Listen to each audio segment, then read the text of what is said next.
me kind of being asleep at the wheel. We don't recommend that either. Ah, you're good. Don't do that. No. Alright, just waiting for it to catch itself up. Okay, we just about. Right. Sorry for the late start this evening, folks.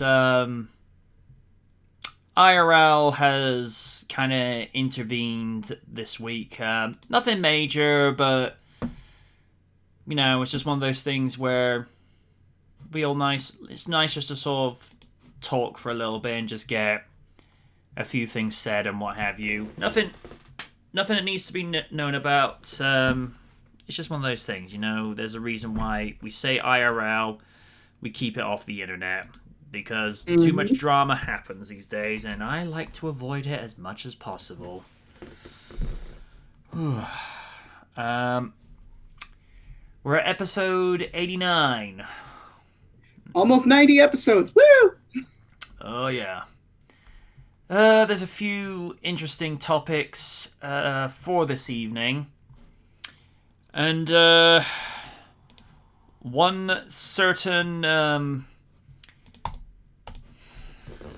one certain presenter of L's has a little something to dish out this evening because he was very specific about getting this handed out.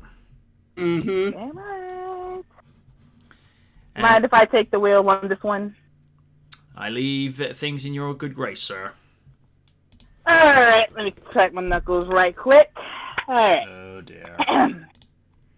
It's been a bit of a rough week for actress Notori Naughton. In addition to enduring the bullying at the hands of 50 Cent, her boss, Lil Kim, recently appeared on Hollywood Unlocked to call her disrespectful. As you might assume, it had everything to do with Notori's portrayal of Kim in the 2009 film Notorious. 10 years already, I assume she would let the shit go, but oh well. Alright. I'm going to touch on this briefly because I think everybody already knows my answer to this. But I hated everything about that. I hated it. Wasn't involved in it. I actually had to get my lawyers involved, which I ended up getting a check from it. It was greenlit, shot without my permission. Everybody knows this already. We talked about this. How do you even pick somebody? Because I'm sorry. That wasn't. I was not okay with that. Don't disrespect. I would have never picked her. Never, ever, ever. She has nothing in common with me. Nothing. You have nothing in common. And I don't like the way she's been disrespectful about it. Because I wasn't even basically blaming her, but she did a whole documentary coming at me. I was like, what is this? I'm like, okay, boo, you don't want the smoke, because at the end of the day, I could really go there. But I've been letting her, because her thing is, she wanted me to just be okay with it. But if I'm not okay with you playing me in a role, either you're going to do it, because I can't tell you not to take a role and get your money. But I don't say, oh, I love her, this, that, and the third when you're like, I don't care what you think. I'm going to still do this movie. So basically, you're doing it without my stamp of approval. So you're doing it for a check, or you're doing it to come up. That's fine. But don't make it seem like I'm hating on you because I don't want you to do it. All that talk she did on that documentary, I felt it was very disrespectful. And I do not want. And there's a video for IG for anyone to see it. If you're wondering what Notori said that was so disrespectful, here's what she said during her interview with TV Once Uncensored. I Okay. would never take on a role of a real person that is alive and well and not try to speak with them and reach out. Let's clear the record. At the time, there was a manager who was Magic Kim. I called. I left multiple voicemails. The director of the film, we're going to put you guys together so you can ask questions. I'll never forget. I was at the production office in Brooklyn. Kim comes off the elevator. I happened to be there for rehearsal. Huge, beautiful fur. I was like, oh my gosh, the queen is here. She walks right by me with her crew. She goes into the director's office. They close the door. All I hear is, what the? They're arguing. They're yelling, and I'm like, I hope it's not about me, but it was. I guess there was a miscommunication about the casting process. But again, I'm just an actress. I was just hired to do a part. So I was hoping and praying. I reached out via phone. I was there at that time in person. Maybe my look had something to do with it. Again, it started to replay the memories of 3LW, saying I'm not good enough, or because I guess she thought I was darker than the character should have been. I just wanted to have her blessing. I really did. To this day, I had nothing but love and respect for Lil Kim. She really is what spawned the careers of Nicki Minaj's and Cardi B. They just took from that book and did it now. No disrespect to any of these artists, But please, give her just due. But for me, I have nothing but love and respect. And I hope that she knows that I was honored to play her. And I hope one day she can see that and really know that. To be honest, Kim's comments turn my stomach. For a black woman to say that another black woman has nothing in common with her is insulting and inaccurate. What's most telling about this clip is the fact that in the midst of Kim's visible anger, she never says why she didn't want Notori to play her and she would have never picked her. But I think the implication is clear. She didn't want to be portrayed by a darker-skinned woman, even if she was a secondary character in the story that wasn't her own. We can see that there's been plastic surgery and some alteration to her skin tone. Kim's own words have reflected her intention to the modifications she's made over the years. In 2016, she said, "I'm a Spanish girl trapped in a black girl's body." Okay, then. Most telling, though, was what she told Newsweek in 2000. Guys always cheated on me with women who were European-looking. You know, the long-haired type, really beautiful women who left me thinking, how can I compete with that? Being a regular black girl wasn't good enough. Oh, I got some words for that after, but... And we know why she's not lying. We saw it play out with the love triangle between herself, Biggie, and Faith Evans. It's a thing. But it's troubling that in her quest to make for male attention, Kim lost some ability to connect and see herself in other black women and simply herself. The reviews for Notorious are either hit or miss, but what I hear people constantly say is that Notorious bodies that role did her justice. I wonder if Kim has seen it, or was she so thrown off by Notorious' skin tone that she avoided altogether. Choosing not to see herself in that shade. A shade, truth be told, is closer to the little Kim we first met than we see today. But we can't force people to walk into a realization they're not ready to confront honestly. A conversation about anti-blackness, Eurocentric beauty standards, and self-love likely wouldn't go over too well. But hopefully Lil Kim should understand that since she is still alive and well, she should work to tell her own story, so she can determine how she's portrayed. Furthermore, given that this film was released over 10 whole years ago, it's time that she let go. Notori has heard Kim's thoughts, and she responded perfectly. In the world of Biggie Smalls, more money, more problems. Mm-hmm. Well, first off, Kim, baby girl, like the Popo said, the damn movie came out 10 years ago. So the fact that she's still holding on to that shit is like, wow. It's basically the body image itself is really fucked up with her mind. It's like, I don't know. The one thing I don't like is the whole gatekeeper mindset. Like, we get it. This isn't the same hip hop that you like. Blah blah blah blah blah. Like, either listen to someone else or don't say anything at all. And I gotta give respect to Miss Notori Naughton, because she's been dealing with shit like this for so many years. I mean, she already mentioned this with the whole 3LW situation, where half of the squad she was rolling with was not the most kind to her. And it ended with a freaking KFC food fight. Look it up. It's true. Well, it's unfortunate to hear, because Lil Kim is one of the big pioneers in hip hop today. And like I said, the fact she's held on to this for so long shows it's no longer growth. It's just bitterness. And let's get to the controversial topic of colorism, because good lord, there's been a lot of that. The fact that she just augmented her body because she's just been thrown out because men that left her, that creates a whole nother system that makes you not like yourself. So, unfortunate to hear, but I'm not expecting Notori to say everything. Kim, sorry I gotta do this, baby girl, but hold this L. Infinite. Yeah. So, who else want to get into this? Liz?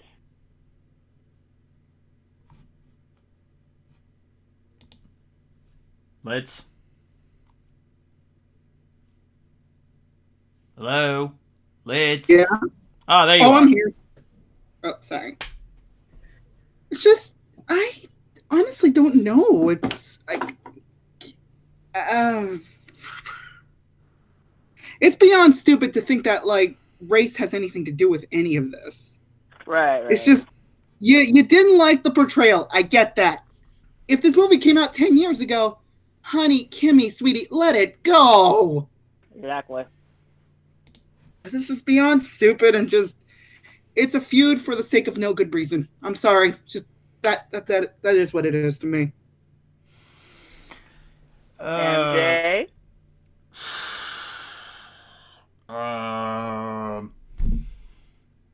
Just hearing this now, I mean, this is just my perception of this. It sounds like Little Kim is trying to start drama for no apparent reason. I mean, had the movie been 6 months to a year ago, you could look at it and think, okay, but it's been a whole decade ago. It's just like, are you really that low on the radar, news-wise, that you have to drum up this contrived tension, for lack of a better word? It's been going on for years, but now that Notori did that whole Hollywood Unlocked thing, I guess in a sense it opened up old wounds, and it's like Liz said, let it go already. Like, come on, how old is she now? Like, well, honestly, in a sense, it doesn't surprise me since, like, and Liz, I think you might agree with this. Some women are known to be petty, even when they're friendly.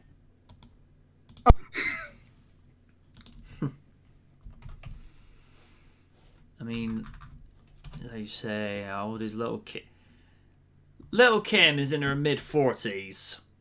Yeah, she needs to lighten up. I didn't think she was that distinguished. I was under the impression she was probably still in her early to mid-30s. I didn't think... I think it's because of the plastic surgery. Probably, yeah. Only reason I say that is because she seemed quite young when she showed up in Christina Aguilera's "Can't Hold Us Down." Mind you, that was circa years ago. I was circa 2000 and circa 2002, and also because she was the one behind Trish Stratus's long-standing Titantron music. Oh yeah! Oh yeah, that's right. But to be fair, that suits Trish right down to a T. Speaking of that, for so many years, Victoria's theme, I did not know that Nicki Minaj sung on that. That tripped me out all those years ago.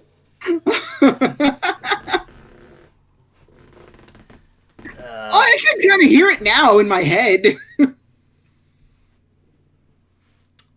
That was Mm-hmm. I mean, whenever superstars get that one particular theme that once it connects with them, it's like, oh, stick with that. Stick with that. I mean, few examples. When Triple H got Motorhead to do, Time to Play the Game, it's just like, it fits. Or for all the years, Shawn Michaels has had Sexy Boy as his Titantron, whereas other superstars throughout the years, after a while, they either have updated versions of said themes or they change artists altogether. I mean, I've lost count the amount of times someone like Christian, Tyson Tomko, the Dudley Boys went through a few variations before they settled back on their 2001 theme when they came back in 2014. Mm-hmm. But, there was nothing wrong with Trish's theme before she switched over to Time to Rock and Roll. But once she got to that, it's like, oh, that's not bad. Yeah, definitely fit. And the one where I felt it fit a little too well was when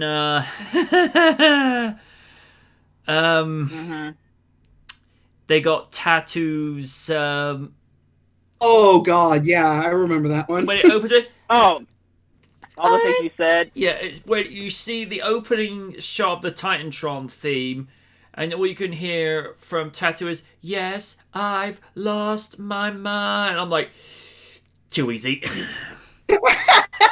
I was like, too easy. Still listen to that song to this day. Still good. Oh yeah. But jeez Louise, that was that was a bit much. But you know, back on point with the topic. Little Kim, what the hell?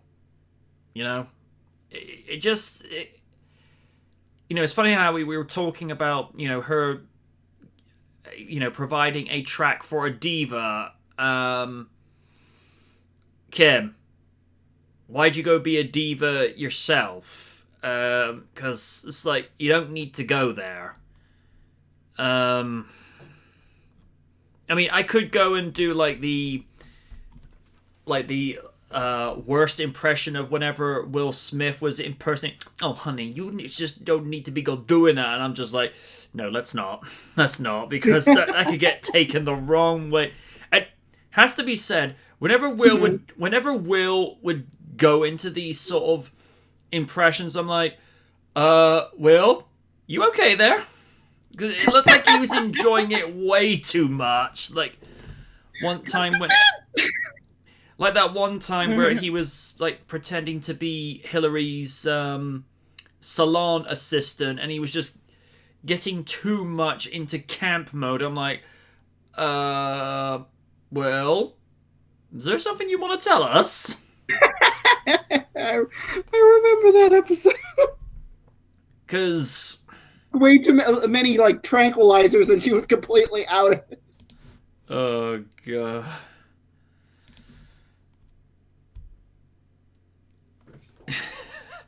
Or Steve is just going like, or, you know, the one time where he goes, where Uncle Phil's shouting for Vivian in the hospital and Will just yells out, Wilma! Oh my god. Every time I kind of actually almost do that every time I'm like yelling out for someone, Wilma!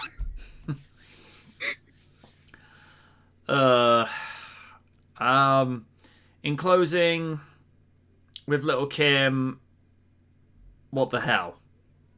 This just Grow up. That too. Amen. That too. This just sounds like petty jealousy and the need for her to keep herself relevant. That those who are relevant, legitimately relevant, are there because they don't go putting up a front that doesn't need to be there. And the people that are relevant, if they happen to be relevant, they're like, okay, that's cool. They're happy they're there, but they don't make it their sole purpose. This is just reeks of desperation and attention seeking. I mean, great artist and very nice on the eyes, I will say. But mentally, Kim, your attitude stinks. That's all I got to say about it. Checkpoint done on the giving someone an L list, and it will grow. And Liz know what I'm talking about. Oh yes, I do.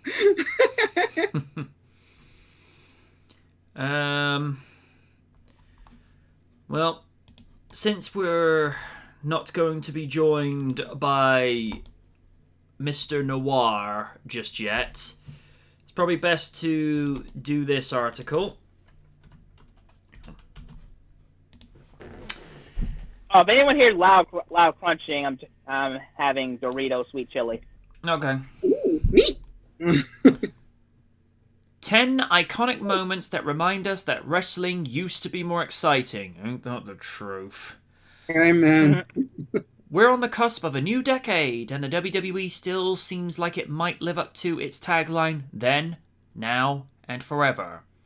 The brand has been the most dominant in pro wrestling for decades, now despite the rise of competitors throughout the years. And while the sport itself is arguably as strong as it's ever been, there may be many who feel the brand used to be better about the entertainment in the olden days.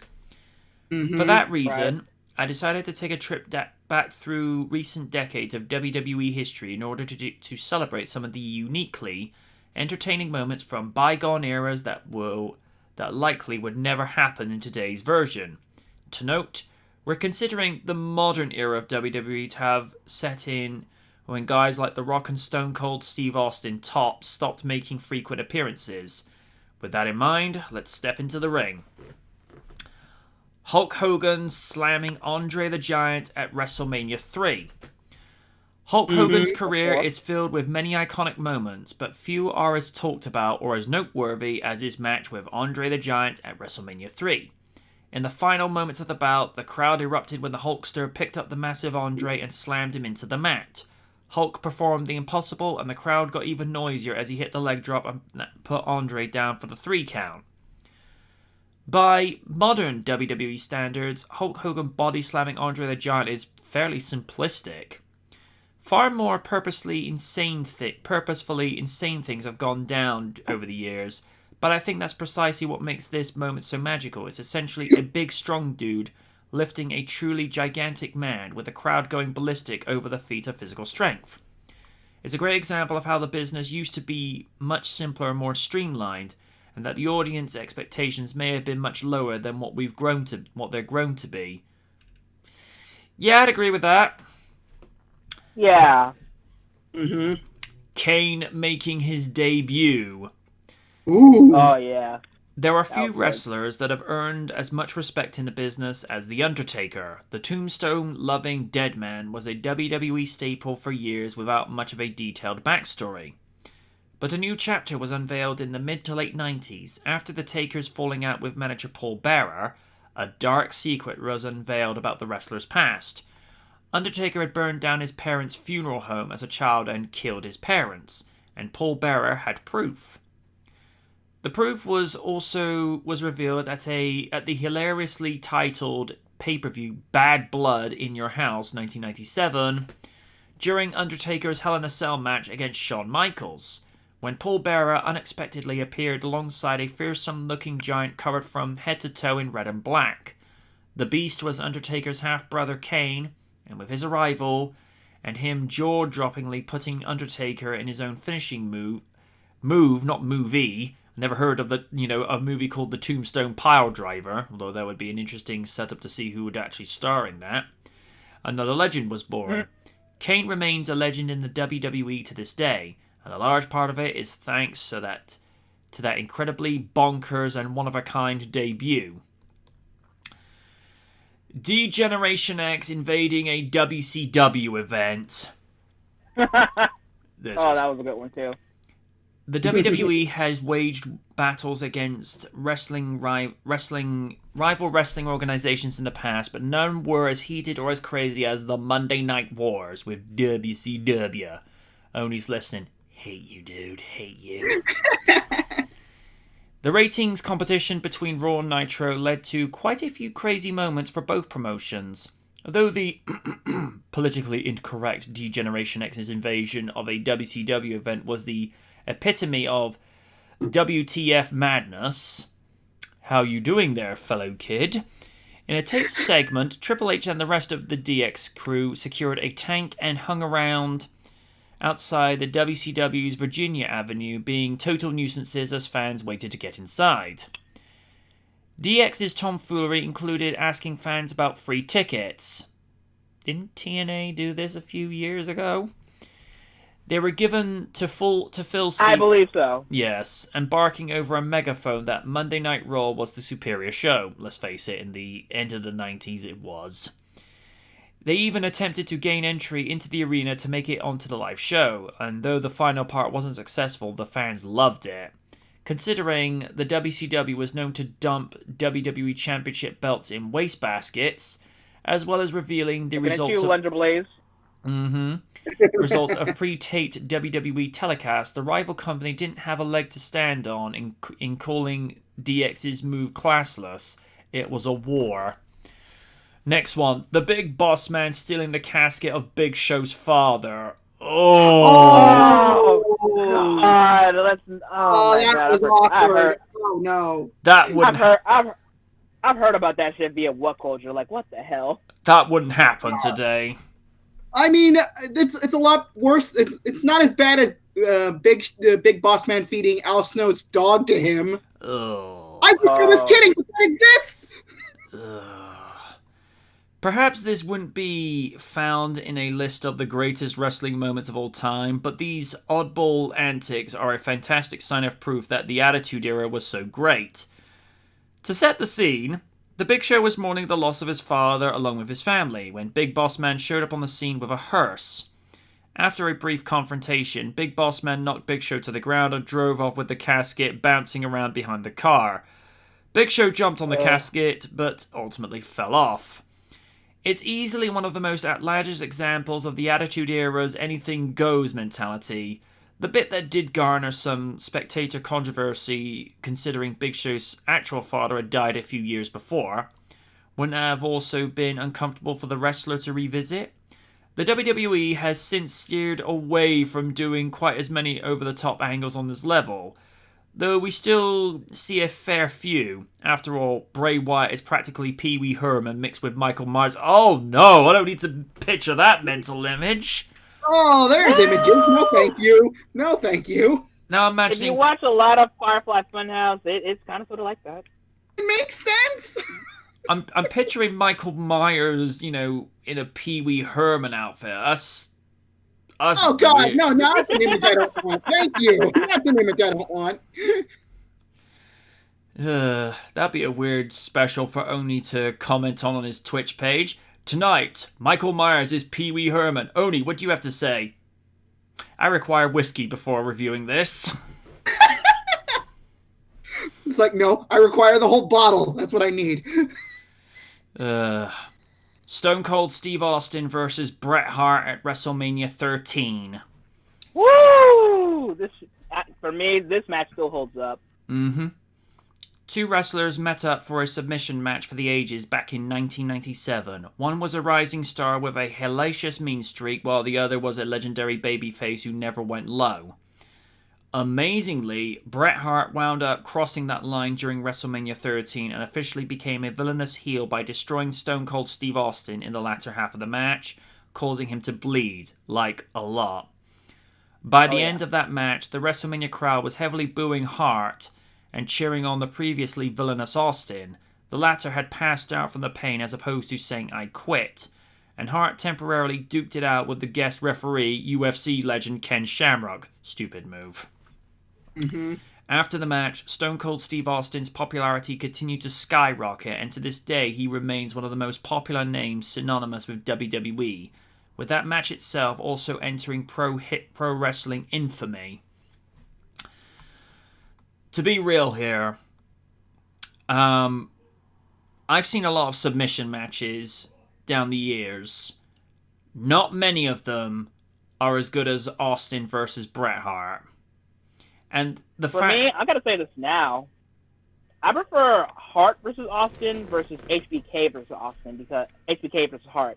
Because with Hart and Austin, those two duke it out on the rail, and you always want to see what they're going to do next. Like from their Survivor Series account from their previous year, '96, from this and just Austin waging war against the whole Hart Foundation. So, yeah, I think 97 WWF. From watching a little bit of that, yeah, that was some good TV. Oh yeah, and simply because that match put Austin on the map. I think he probably would have ended up on the map anyhow, but that match alone, it told a story, and a very good one at that, because I think that's the only time they've ever done a double switch and paid off. They tried doing it with Ziggler and Del Rio, and it was just, eh. I mean, Del Rio. You gotta understand it was 2013 and half and half. It was not a fun year to have a lot of good matches, especially with Ziggler and Del Rio. And it's unfortunate because after Ziggler suffered that whole concussion, you don't hear that much for the guy, like very popularity-wise, and after that, he didn't get that much of a big push. Oh, funny thing that year, that was when all the the memes that were going around, because obviously, I think it was like at least a good month and a half before the concussion. Mm-hmm. There was one SmackDown where Ziggler refers to Zeb Coulter as, quote, the bad guy from Sonic the Hedgehog. And somebody had put up a meme of, this is how we see Zeb Coulter. Ziggler after concussion, how Ziggler sees him. And it's the Long John Baldry portrayal from Adventures of Sonic the Hedgehog. It just says, this is how Ziggler sees him. I'm like, okay, I see what you're going with, but it's just like the man had a concussion. Have a little bit of sensitivity. Or the other one, that came up is, remember this bro kick to the face? Sheamus remembers it, Ziggler doesn't, and one I made probably around the same time. Before concussion, you have Mae Young introducing her fully grown son, the Hand. Oh, why? And then it goes, Ziggler doesn't, and they have a cut to the audience saying, can you help us forget too? I mean... Yeah, that's the one thing we needed to remember in continuity. Yeah, Ryder, to this day... Funny enough, the first instance... I kind of knew of the Hand, but it was only after I did a bit of research afterwards. I'm like, okay, I'm not sleeping tonight. It was... trying to remember which main event night panel it was where Oni was on. We're going through like obscure wrestling angles, and he then just goes Mae Young's Hand, Katie Vick, and then you just hear Ryder goes, no, not the Hand. It's like, don't mention the Hand. Because that was just nasty, but it was late 99, early 2000s, and it was at a time where you could do a lot more, whereas today, the censors would have a freaking field day with it. But you gotta give it to May to, just to be part of that. I mean, why she even agreed to half of the nonsense, I don't know. Particularly the relationship between her and Mark Henry. I'm like, okay. Uh-huh. I mean, I think most of us were making the same face as the actor that was playing the hotel clerk, where you see Mark and May, at the hotel reception say, oh, we want the lover's suite. And he's sort of thinking, do I need to be drinking right now? You gotta love Mark Henry for his sense of humor, though. He obviously enjoyed doing what he was doing with regards to the story, but just years later we're like, gosh dang it, Mark, what the hell? Mark, was the paycheck really worth it? Was it? And of course it featured Weavile's most favored wrestler as well. Oh no. He does not like Mark Henry. But yeah, late 90s WWE. What the hell? Next up. It was the 90s was like allowed to be weird at some point, so you know. The marriage of Macho Man and Miss Elizabeth. Oh, that was beautiful. That's sweet. Not all great wrestling moments are violent and blood-filled, of course. Macho Man Randy Savage's televised marriage with Miss Elizabeth is proof of that.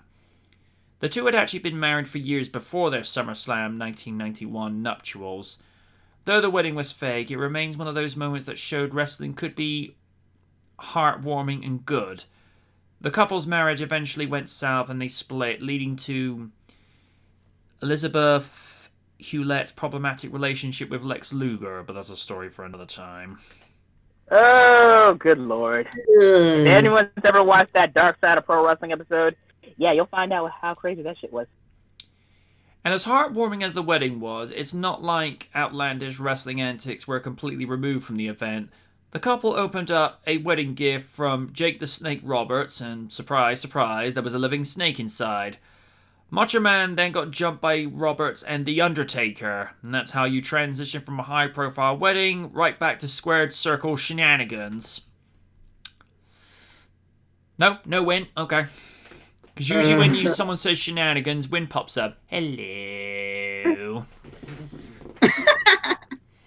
Stone Cold Steve Austin drenches the corporation with a beer truck. Oh. Yes! On a short list of the greatest feuds of WWE, few are as memorable for wrestling fans as Stone Cold Steve Austin and Vince McMahon. The blue-collar man was taking shots at the corporate bigwig, and fans loved to see McMahon get embarrassed by the feuds between the two. Every time it seemed McMahon got the upper hand, Stone Cold emerged stronger than ever and delivered some payback. Such was the case in the iconic beer truck segment, in which Stone Cold drove a beer truck up to the edge of the ring and proceeded to drench the corporation with a beer truck. The Rock and Shane took their licks from the hose, but the real star of the show was Vince McMahon.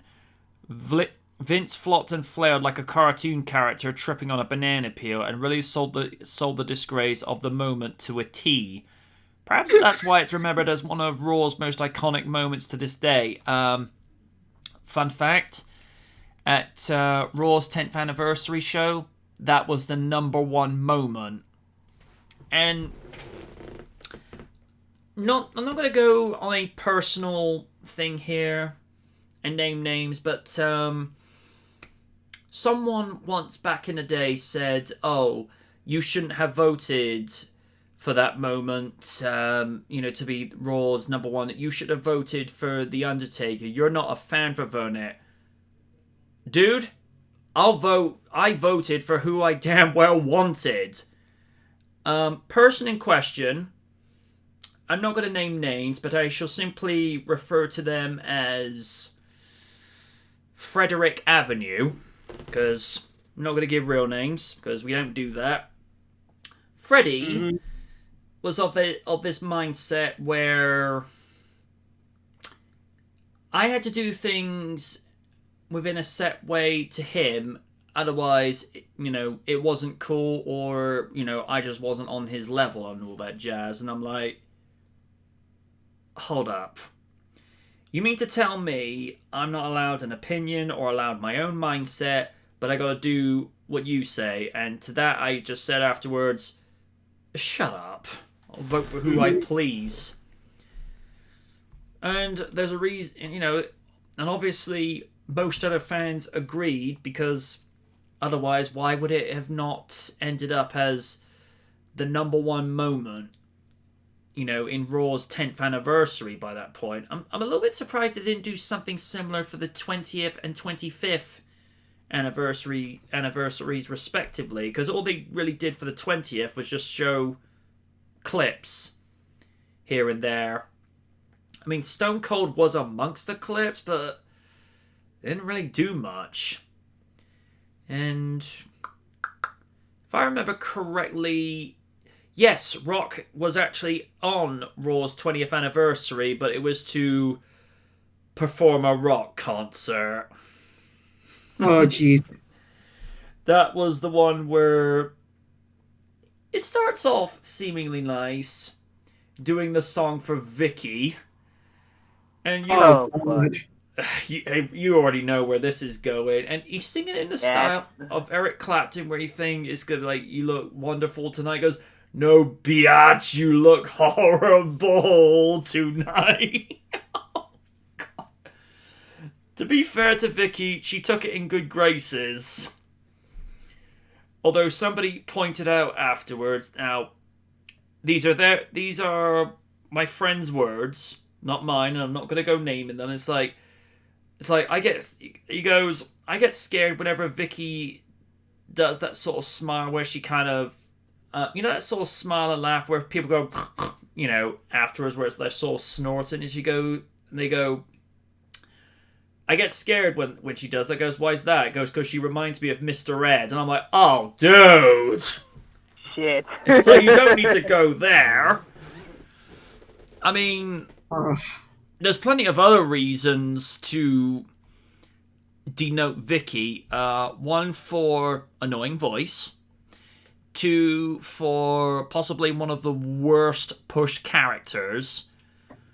And three, because she's such a buzz killer. As soon as you hear, excuse me, I'm like, ugh. And up until... ear rape. You said that. I know.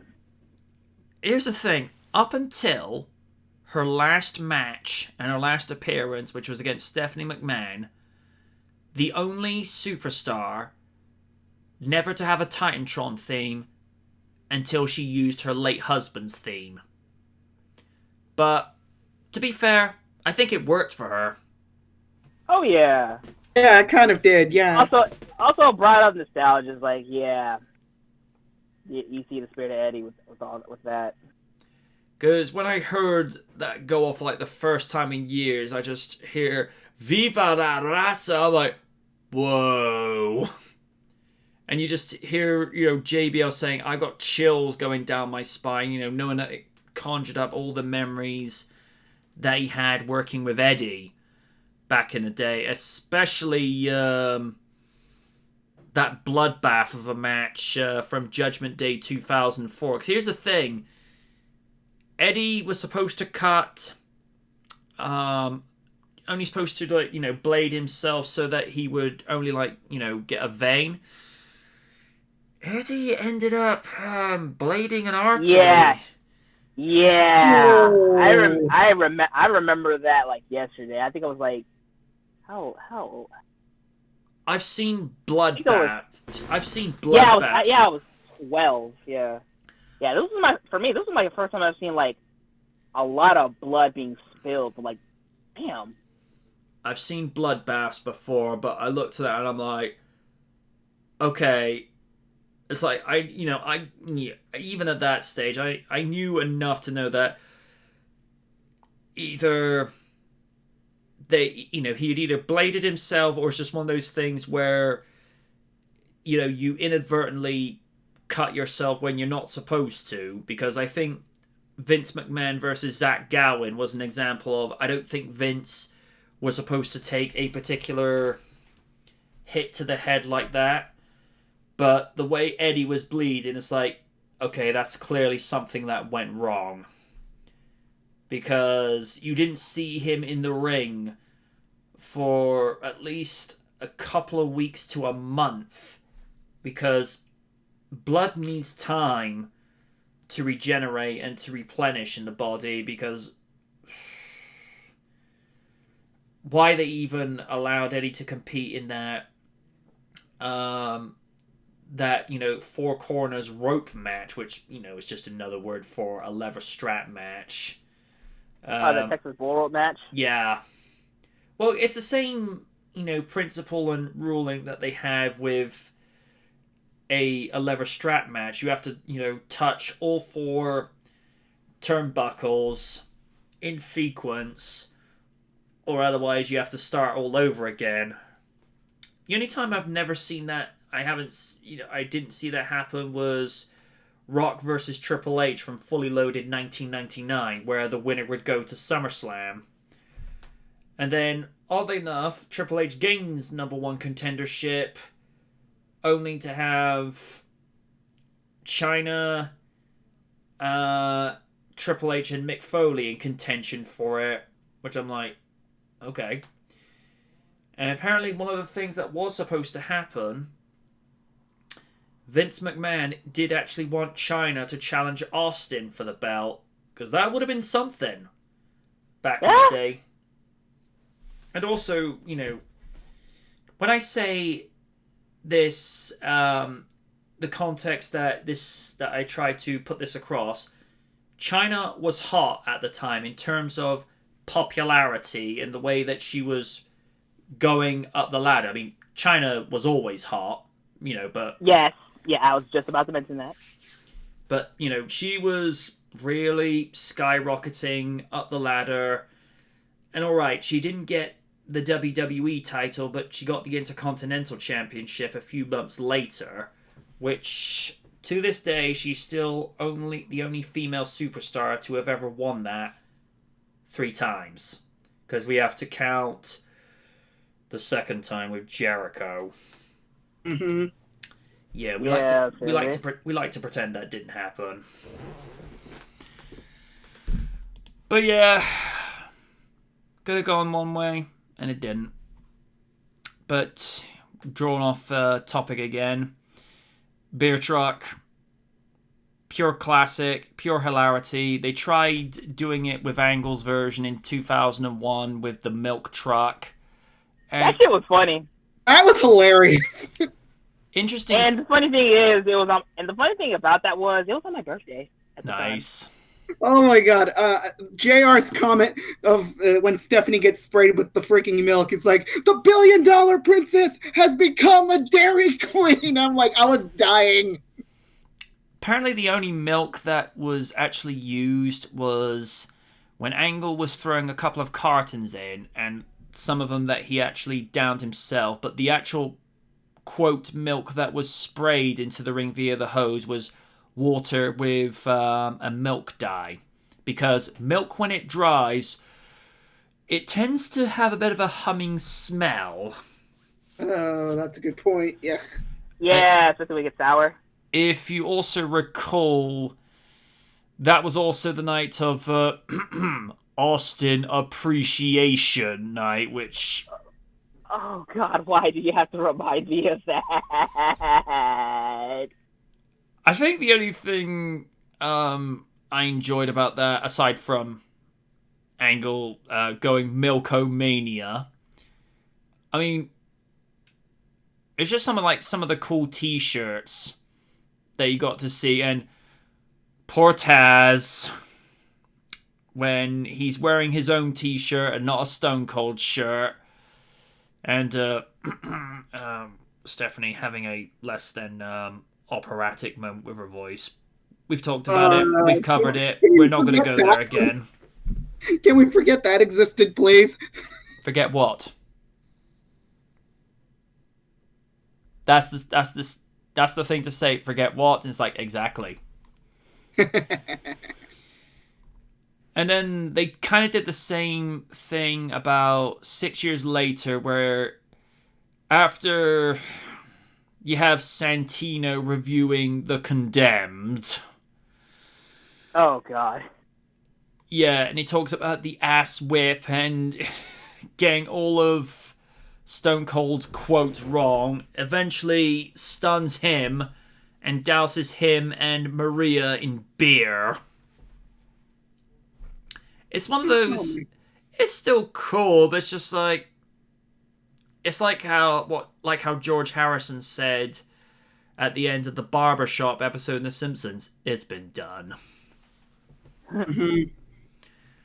Although Maria recently, the way that she got herself out of a fix by saying to Becky, "You can't touch me, I'm pregnant," and she's just like, really?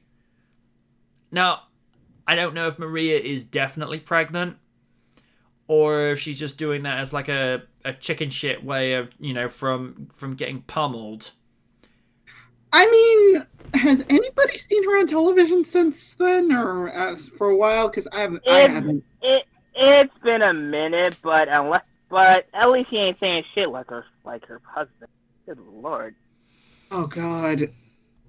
I will give Maria this from what little I've seen of her character since she's come back. Her character performance, you feel like she's being allowed to be a little bit more authentic. She's being allowed to actually, produce something that's not contrived. And because when she was here last time, she had to play, pardon the way I'm going to phrase this, she had to play a ditzy chick. Just the very sort of absent-minded, not very intelligent, except for that one brief, what the fuck moment in the trial of Eric Bischoff, where she's, being eloquent and intelligent and saying how Eric Bischoff was being inappropriate, this, that, which kind of caught everybody off guard. I don't think anybody bought that type of portrayal, particularly when anytime she's interviewing John Cena and then he tells her to, that he's got this handled for a moment, and he looks to the cameras as if to say, why am I here? Oh no. Particularly the episode of Raw where I think it was like the night after Vengeance, and he's just basically saying, I've been here, I don't have too many friends, but I managed to get myself a partner. In walks Shawn Michaels, and it was obviously alluding to the Hulkster being the third man. And Maria comes back and says, did you find a partner? You know what? I just found one. And you just see Shawn acting goofy because it's Shawn. I think the most fun times with Shawn is when he's acting a little bit quirky and just a little bit out of it. I mean, he could do the serious stuff. We know he can do that, but it's just fun to see him act a little bit goofy and a little bit charismatic because that's what people love him for. On the next segment, The Undertaker throws Mankind off the top of Hell in a Cell. Oh my god! I'm hearing good old JR comments in my head. Good God is my witness! He's been broken in half! Mick Foley was never the biggest, strongest, or most charismatic wrestler, I beg to differ, in the WWE, but few would dispute he had the most heart. I will agree with that. Foley was notorious for doing what it took to put on a great match and put his body on the line in and night out, all in the name of entertainment. He has his battle scars to show for that, some of which came from one phenomenal match with The Undertaker. The throw off the top of the cage, and onto the announcer's table, was brutal enough, but it's the fact that Foley then decided to get off the gurney, escorting him out of the arena and return to the match that makes this moment iconic. As luck would have it, he ended up getting spiked by Undertaker into the cage, and then had its zip ties break, sending Mankind flat onto his back into the ring. That part, as the story goes, was not scripted into the match, but Foley soldiered on and completed his role in one of the most brutal matches in WWE history. For those that still like to follow modern wrestling, regardless of if they prefer the olden days, WWE now has shows on Mondays, Wednesdays and Fridays across NBC and USA. Check our local listings and continue to stick with Cinema Blend for all the latest and greatest news happenings in the world of movies and television. And there's a thing that says Dave Bautista confirms retirement with touching note to fans. Yeah, we know about that. And recently adopted two bulldog puppies, so good on him. Yay! Nice.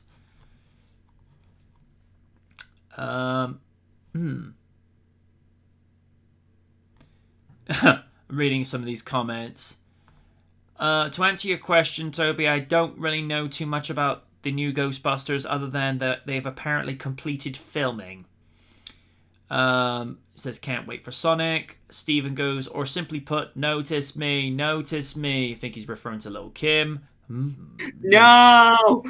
Doritos. Master Hand or Crazy Hand? We don't like to have any sort of talk of hand with WWE because we all know it is referencing. If I'm not commenting so much tonight, it's due to a very tough week at work. That's fine, dude. Steven says, does that make him the Martel of WWE? Maybe?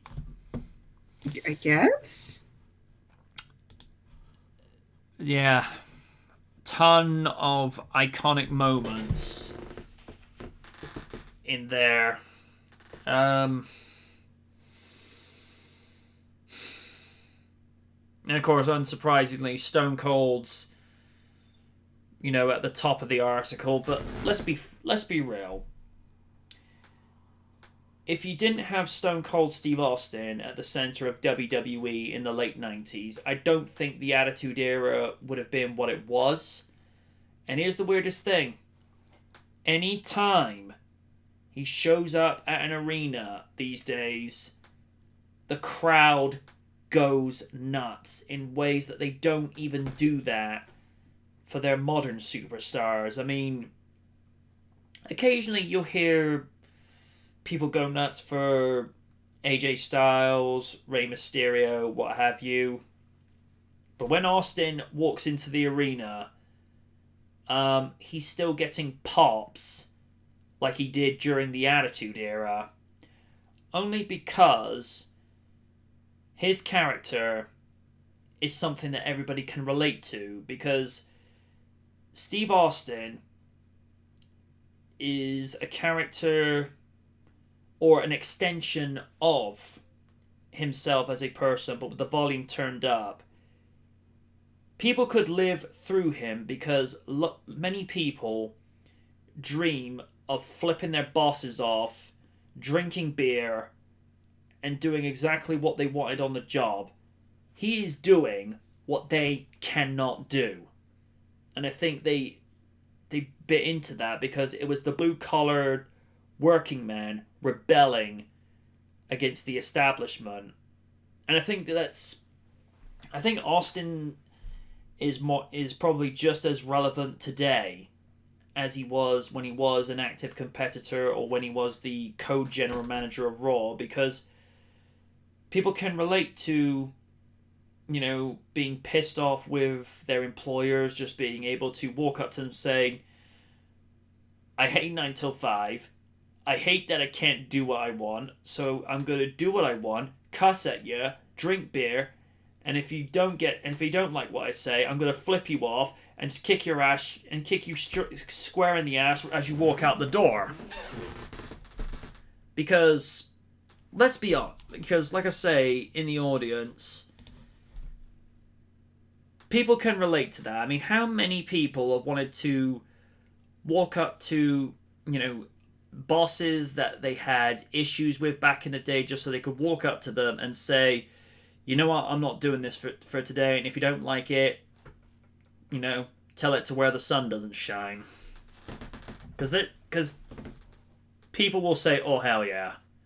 Oh, hell yeah. I mean, I've worked for some people back in the day, not naming names because not petty, where I wasn't too happy with how I was treated at previous jobs, and I often had times where I felt like saying, you know what, screw you, but I was not in a position to be able to do so, because wise men say you don't bite the hand that feeds you. I mean, Lids, I'm sure it's probably the same, with jobs you've been to. You want so badly to say something, but then, your more logical side just puts your hand down and say, no, not now. Exactly, yeah. Yeah. I mean, I've had some friends that when they left their jobs, they told management exactly what they thought of them, and at that point, I'm just, closing my eyes, rolling my eyes, and just face palming, just thinking, no, no, no, no, no. The only way you do that is most impossible scenario is you win the lottery. At that point, it's just like, fuck it. It doesn't matter at that stage because you got more money than probably 10 of them put together. But if you're leaving to go to another job, just be polite, be civil, just say, hey, it's been fun, but I've got to leave to do what's best for me. All the best to this business and what have you. And if they'd done things like that, it'd have been fine. But the problem is when you do things like that and tell them exactly what you think of them, you kind of burn your bridges afterwards. Where supposing you want to go back in the future when you've got no other alternative, and you kind of make it difficult for yourself. Because I've had some friends that have done this. Not saying whom, not saying what jobs, but they know who they are. And, they're still my buddies. But, and even I've said to them, look, if I were you, I wouldn't do this. Or I would not have done that. But at the end of the day, I'm their friend, not their father. But yeah, Stone Cold got to do what most people wanted to do, but the difference is he could get away with it. And because Vince McMahon was paying him to do it. Which is like an ideal situation. Like if McMahon walked up to Raiden and say, flip me up and drop me on my chin, it'd be like, Shin Raiden would be like, are we sure we should do this? Because I feel like I'm being tempted into something I shouldn't be doing. And Raiden just goes, oh, stuff it, I'll do it anyway. Or like if, let's say for the sake of discussion, Lydia finds herself in a match with Stephanie McMahon and Steph says, behind the scenes, oh, I literally want you to wail on me and actually, make me look as bad as possible. And Lids is probably there sort of thinking, do I act in character or do I act like I'm going to enjoy this a tiny bit too much? There'd be some serious method acting here. It's like, huh? Okay. Pop! I get paid for it. Hell yeah. Mind you, say what we will about the character, but the person has taken things in good graces. Two of which to name. Most of the things Jericho has said about her over the years. Oh, good lord. Oh, God. That man went to places. And the other one that springs to mind. Does anybody remember when Steph had Austin doing these little jobs around the arena in early 2001 in order to get a title shot? To face, oh God, I don't know what you're talking about. In order to face Kurt Angle for the then World Wrestling Federation Championship, Austin had to go around with a vendor selling hot dogs, beer, and various other things, and he sold it all to the APA because, why not? That was, they were okay with that. And Steph sort of agrees to it, and then he's trying to hand her the vendor, and then eventually she's just saying, can you take this thing off of me? He not only pulls the vendor off of her, but he ends up pulling her blouse off of her, and Steph is left in the ring, still with her ring pants on, but she was just left sporting her bra. And was it just me, or was Steph a little less than toned that night? Because I seem to recall from some video footage, and even somebody put in the comments saying, Steph, been to the gym lately? I'm like, ow, dude, that's cold. Ooh. But, she had to have a sense of humor, or, just to be, have, the chutzpah to be able to do that. And then guess who was the first superstar after that? Jericho. And his opening thing was, he goes with "Welcome to Raw is," crowd going, "Raw is," and Jericho's like, holding his hand. It's like, no. Stephanie is nude.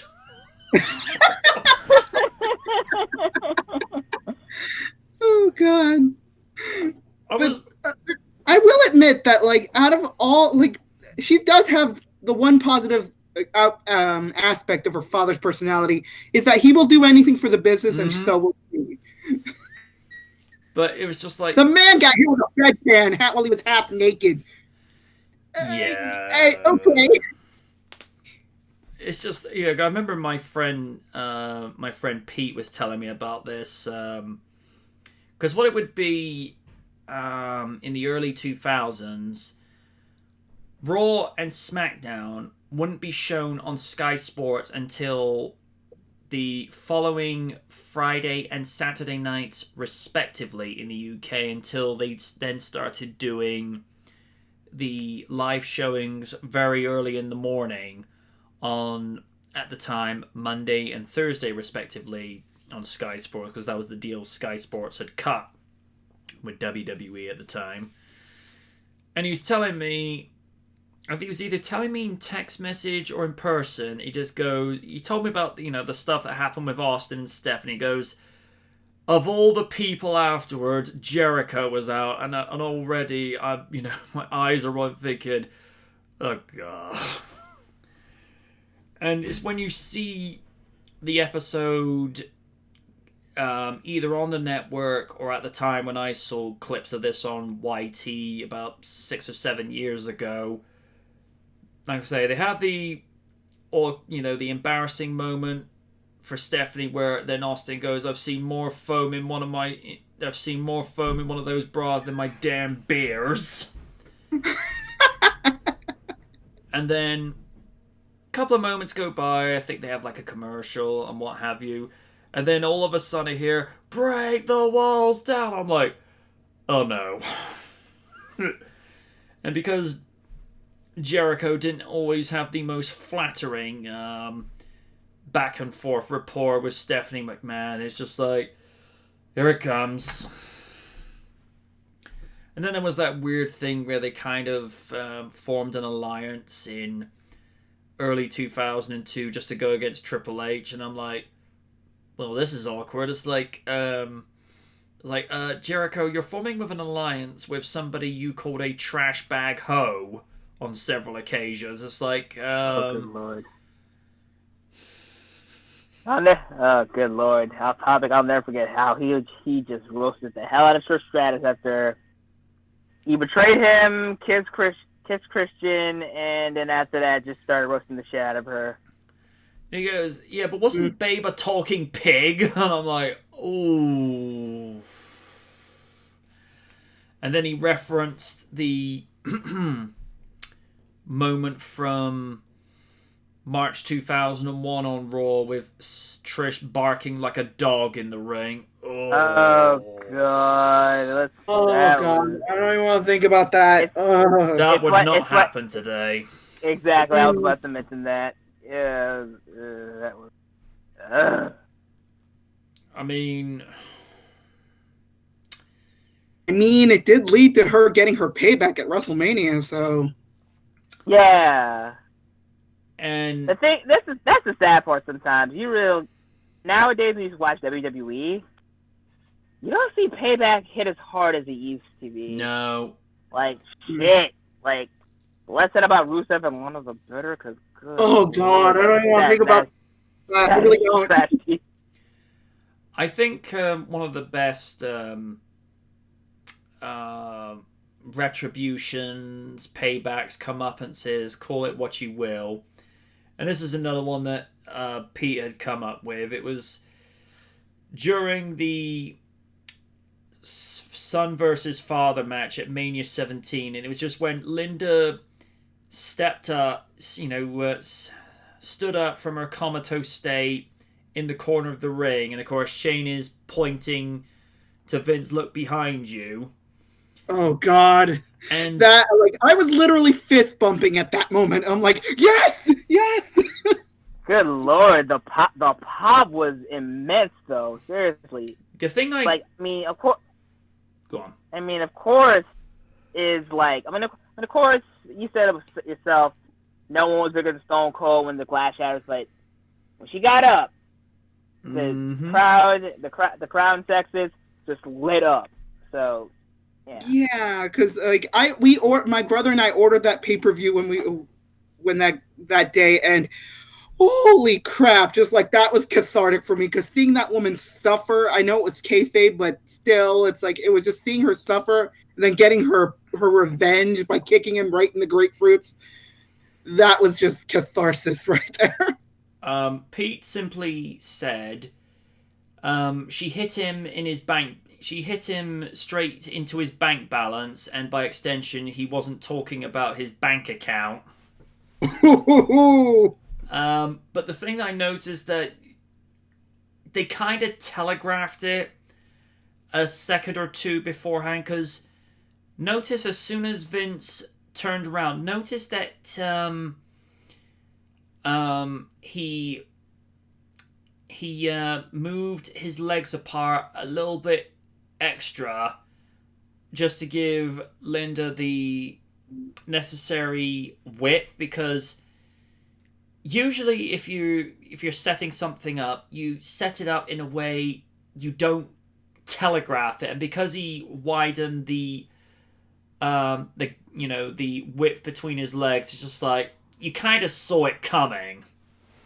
I mean, we knew she was going to do something, but the fact that you kind of knew it was going before it was going, it's just like, I mean, it's great at the time, but when you look back at the video replay, it's just like, they telegraphed it. Yeah. That's true. Of course, the other thing that, before that, aside from the, making Trish bark like a dog, the way Vince kayfabe forced Trish to strip down to almost virtually nothing. Now, horny teenage version at the time was like, oh yeah, this is great. Adult versions now is like, so many things wrong with this. There are some things from the Attitude Era that age well, like the bear truck incident, or The Rock talking about Billy Gunn's talk with God, which led to, the origin of the "it doesn't matter" catchphrase, or, Undertaker and Mick Foley from Hell in a Cell. That has aged well. But anytime Vince has had relations with the divas. Oh God. Now I appreciate you just want to spray your eyes out with black color spray. Oh God, there is not enough bleach in the world that would make me forget that.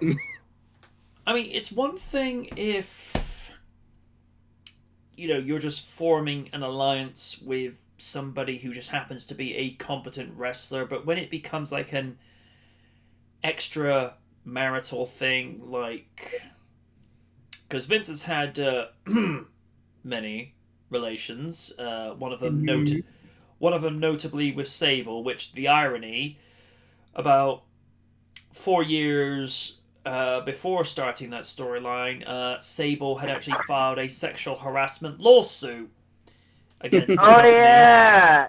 Yet she came back in 2003 and still did all that Playboy stuff. Yeah, with Tori as well. Yeah, I remember that. And then of course there was Vince's Devils. Oh God! Don't even get me started. That was like one of the, and there's also that time where Tori Wilson had been traded to Raw, and aside from being as part of that staple, did absolutely nothing with her. Yeah. And I find that odd, because she seemed to be like the unelected leader of that stable, yet notice it was Victoria that was challenging for titles. Which I thought, wait, hold up real quick. If you're the leader of a group, and the one woman that comes back that is actually a champion of your division, why are you sending one of your subordinates to get a belt for themselves when you could be doing it? There was just something about that just didn't make any sense. That'd be like, let's say for the sake of discussion, Raiden has his own stable called Shin's Raiders. Let's just let's just go with that a minute. He's the leader, but he would have, say, Weavile as his subordinate. Says, right, you go after the world title whilst I go after the United States title. Weavile probably look up and think, the fuck? I mean, that'd be like Lids going after, let's say, either the Raw or SmackDown women's title, being the leader of a group, but will then tell somebody that's like a rookie, okay, you go after that women's title, be like, you're the leader, surely don't you want to be the champion? It's just like, if you're the leader of something, you want the big gold all to yourself. That'd be like Oni stepping in and be like, I'm the leader of whatever heel stable name he would go with. He'd probably have a few of them. He's the leader, but all of a sudden he goes for the hardcore tile. You're like, oh, what? It's just like things like that just wouldn't make any sense. That'd be like David Arquette coming in, win the world title. Oh wait, that happened. Oh, good lord. That happened. Much to everybody's chagrin. But yeah. Weird stuff. And this article, I think what is missing from modern wrestling is that sense of being able to be spontaneous. To come up with something that is just completely random, completely out there, and they're just not providing it today. Now, it's not to say that we need The Rock and Austin to make frequent appearance. Excuse me. It's not to say that we need Austin and Rock to make frequent appearances in WWE. That's not what it's about. It'd be nice if they made more appearances, but what the business is clearly needing is somebody that has that X factor that the two of them had that could bring people in to Monday or Friday nights on USA or Fox, because maybe see one or two people on either brand that could be allowed to have the potential to be the next Rock or Stone Cold, but they're not allowed to be that. That part of it is like, after Cena, like, it's at the point where you have all these potential big stars, but a certain owner is afraid to do that because they will be bigger than WWE. And look at Cena now; he's now he's in movies now. He's doing Are You Smarter Than a Fifth Grader, just being a goofball, but honestly, that's his personality. But yeah, it's unfortunate to see, And the only big star that's closest is Becky Lynch. Yeah. Although, some people are saying that she is being more Stone Cold than Stone Cold himself. I wouldn't go that far. I mean, Nah, that's it. It's not an insult, but that's kind of a fib in my opinion. I mean, Becky Lynch has that same spark and that same fire as Austin, but Becky should just focus on being Becky. You know, don't try to be Austin. I mean, Stone Cold got over not trying to be like anybody else. He got over by just being himself, but with the volume turned way up. Granted, he had the most unorthodox of inspirations, like by, you know, gaining inspiration from the Iceman, who used to be a hitman for the Chicago mob, but that was more like an inspiration to be someone that was bad to the bone, which served well for the character. But I think as time went on, is as he said, he just got over by just being himself, but with the volume turned up. And there's a similar thing with Triple H, Mick Foley.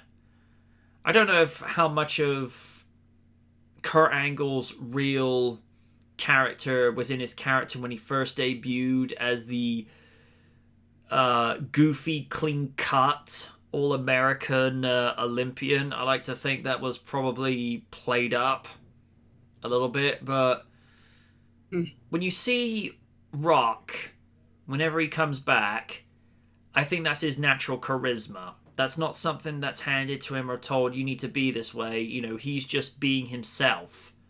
And that's how people get over. People say that Undertaker is just being himself there. It's like, if Undertaker's like that outside of the ring, it's like, I have several questions. It's like, sir, are you going out doing these creepy things outside the ring? Please no. But with Stone Cold, he's somebody that when you hear him on the podcast where he just tells it like it is, and then you look back at all the matches and the clips and the promos, you can see the real person within that character, but it's just, you know, playing things up a little bit.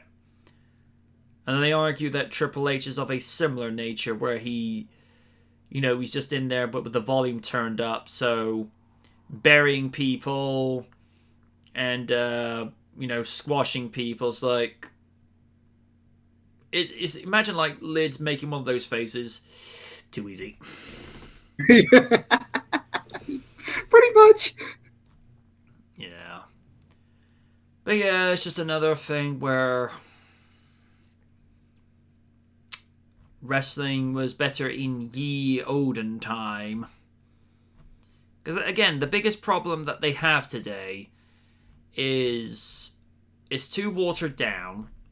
There's not enough in spontaneous moments that can catch people off guard. I'm not saying they have to go to WCW levels of weirdness, like with the monster truck match. I mean, that didn't need to happen.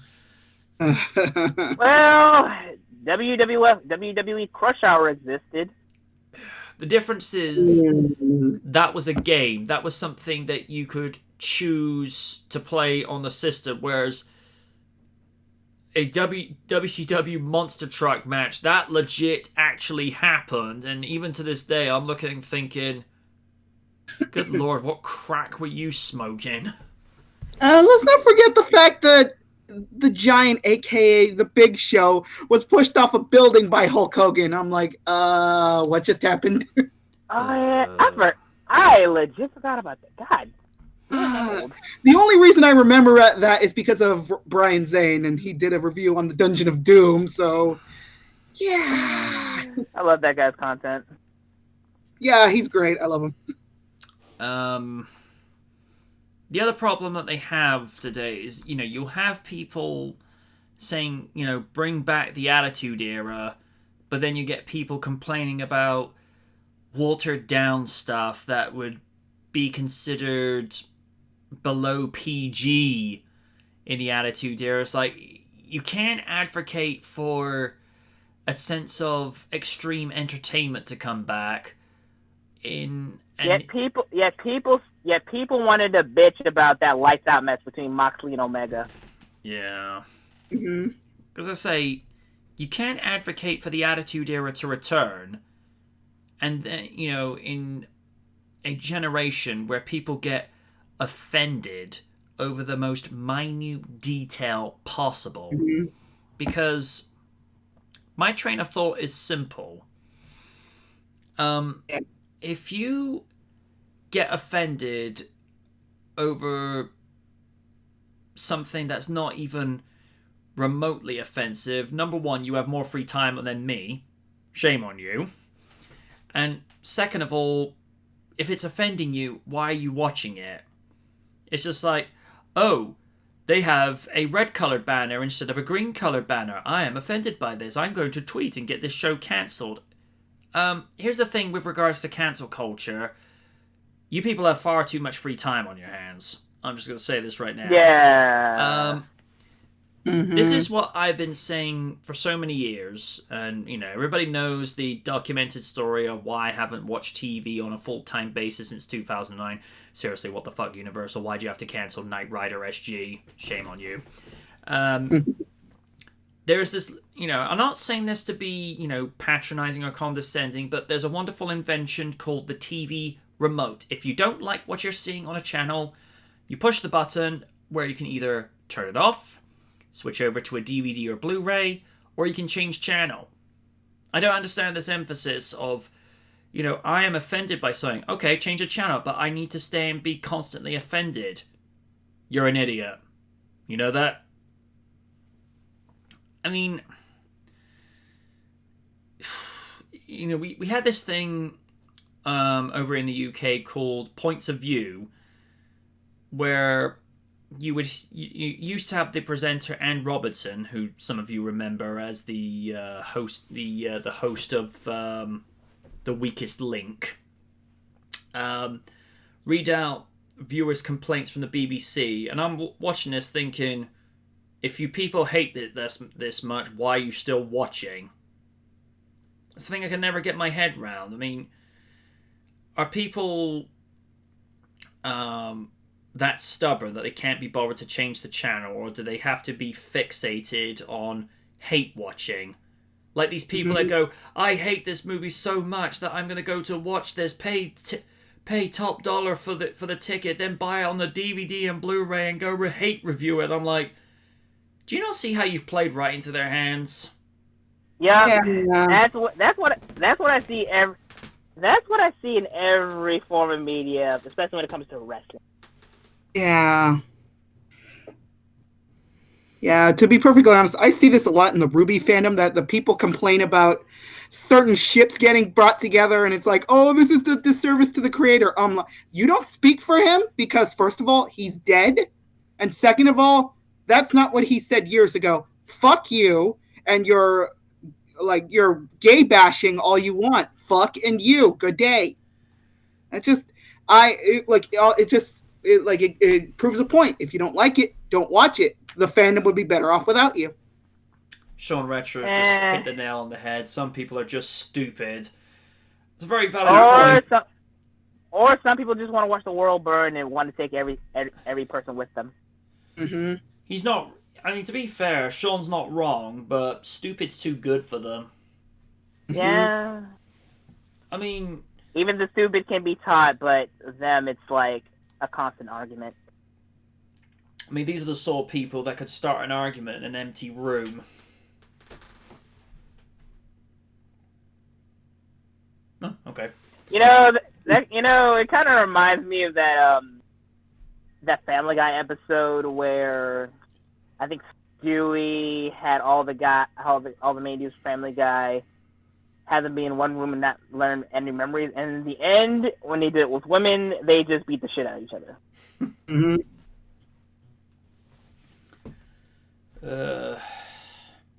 I think they're one of the very few sitcoms where they just don't give a shit. Yeah. Which is how it should be, because you get so many forms of entertainment now where they're so afraid to actually step out of their comfort zone and make a joke that will actually get people to think.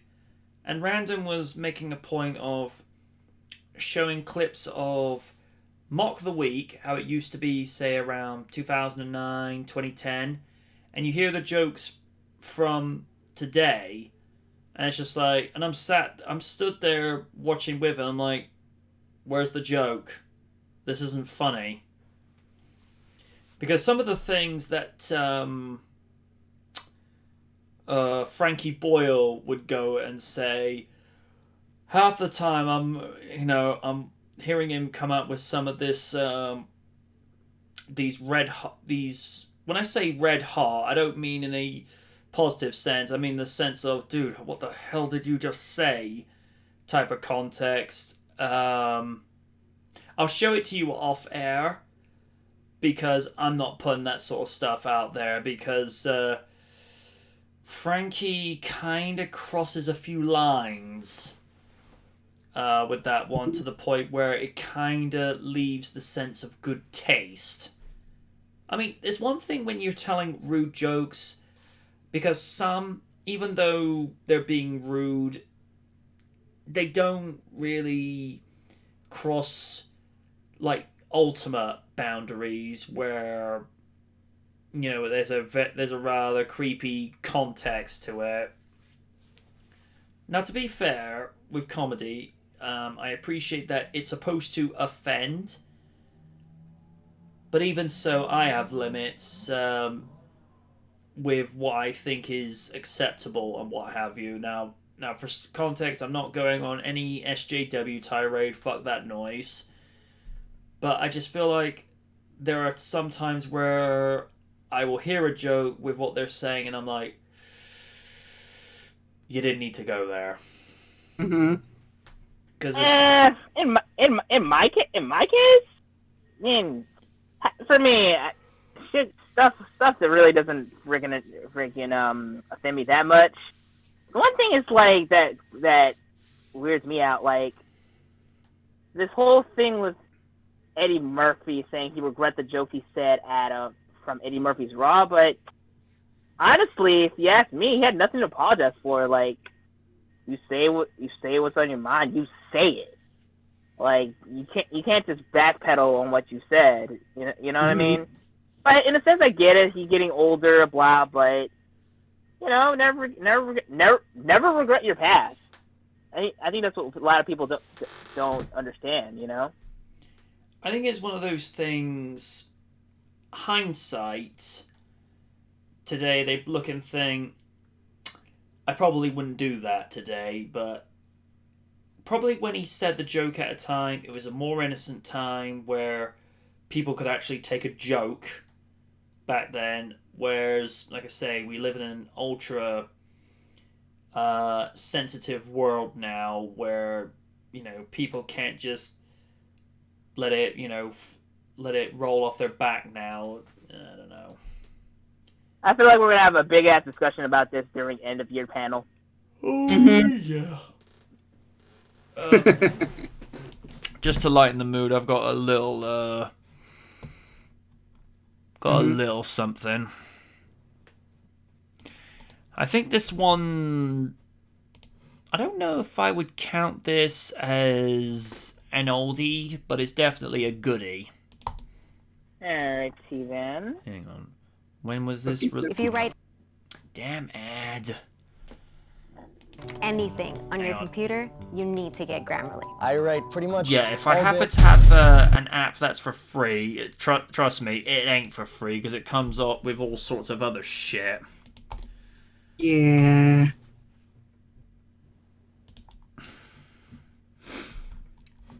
It's gonna be one of those. Let's just see how this goes. Mm-hmm. Alright, let me check it out right quick. Bring it. All right. Oh wow, this looks I'm well at done. 0. Oh, done. Try something different with YouTube for some unknown reason. YouTube app. I'm for some videos or a lot, it just has it's black for some reason. I just see nothing but just weird. But I guess it'll get fixed sooner or later. But yeah, aside from all that, I am at 0. In three, 2, 1, he is back. Play. All right.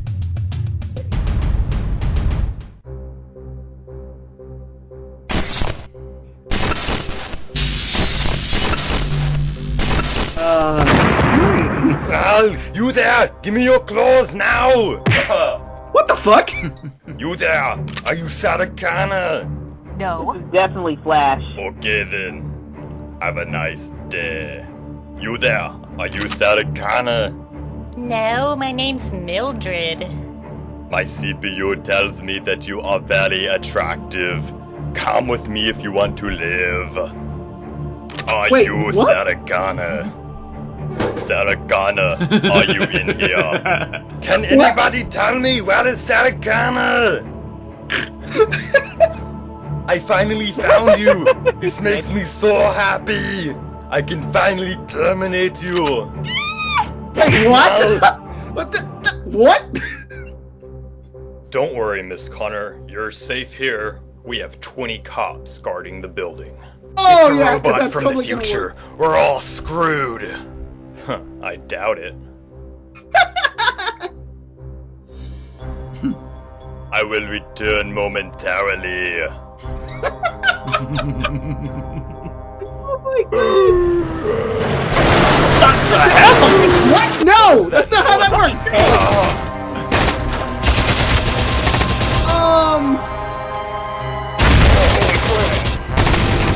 There are some continuity errors here. Real continuity errors. No, they're getting away! I must get to the hammer now! The Fundy. The Wienermobile. Oh my god. Don't shoot at the what the fuck? Oh no, you shot the Fundy.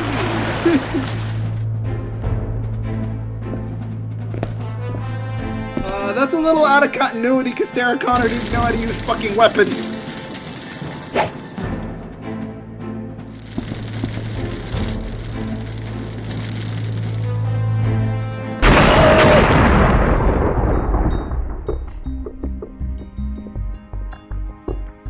Well, I guess we're not totally screwed after all.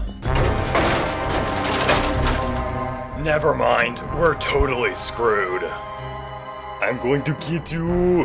No!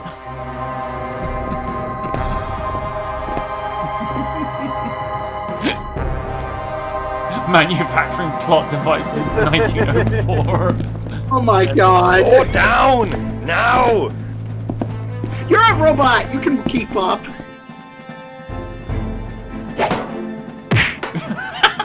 Oh, no, that is... Hey, no! Terminator.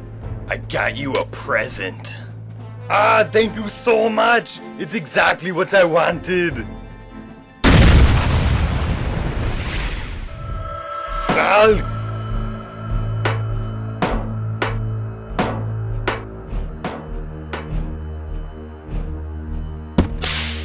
Ah, I can't reach!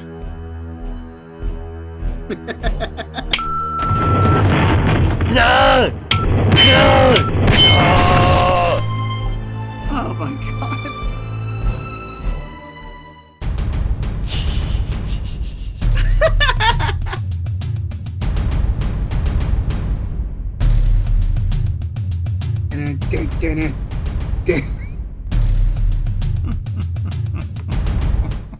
Oh, that was hilarious. Oh god, let's see what the comments are. Insert bad gun. Get yelled at. Job completed. Wow, Terminator Dark Fate looks amazing. The special effects are amazing. Oops, here comes the ghost of Harlan Ellison to sue us all. Ooh.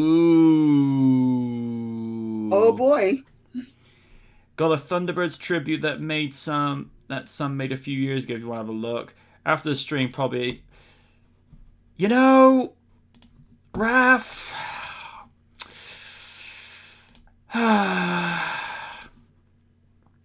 Gosh dang it.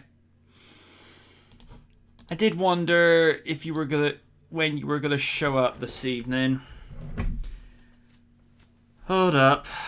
I gotta do something real quick here.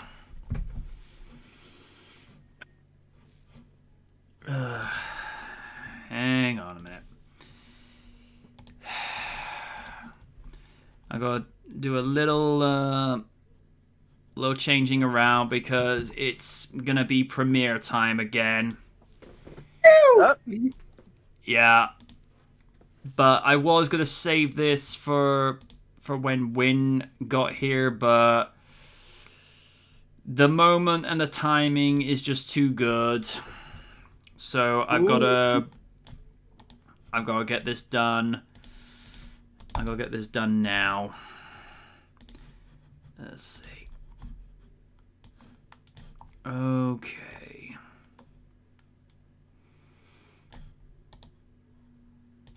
All right. Go down. All right.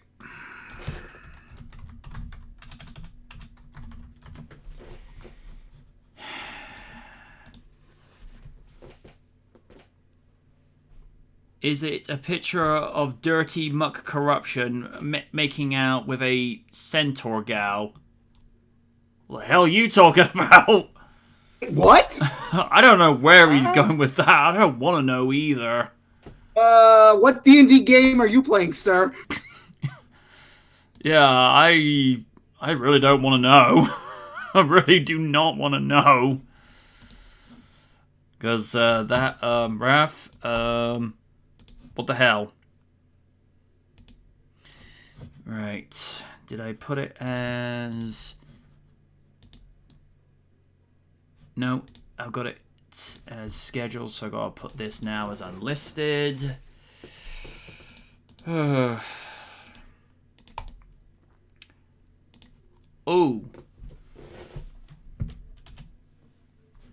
Let me just quickly ask.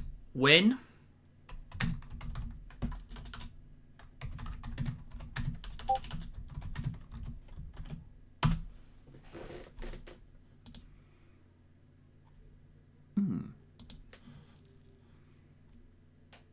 Just asking where she is.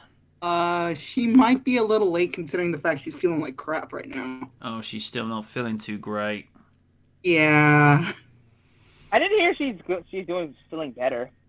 Yeah, she's like, well, she was feeling a little sick the start of last week. Just got home for a short bit, feeling Yeah. No more.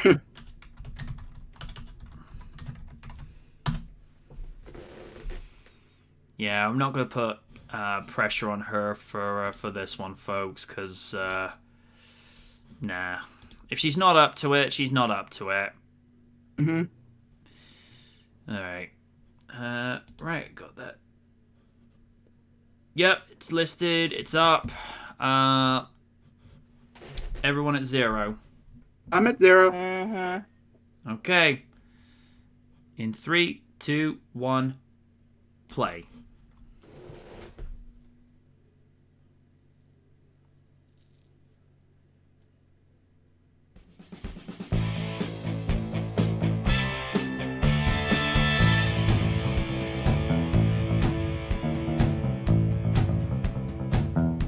How about the new logo? Yeah, this is really good.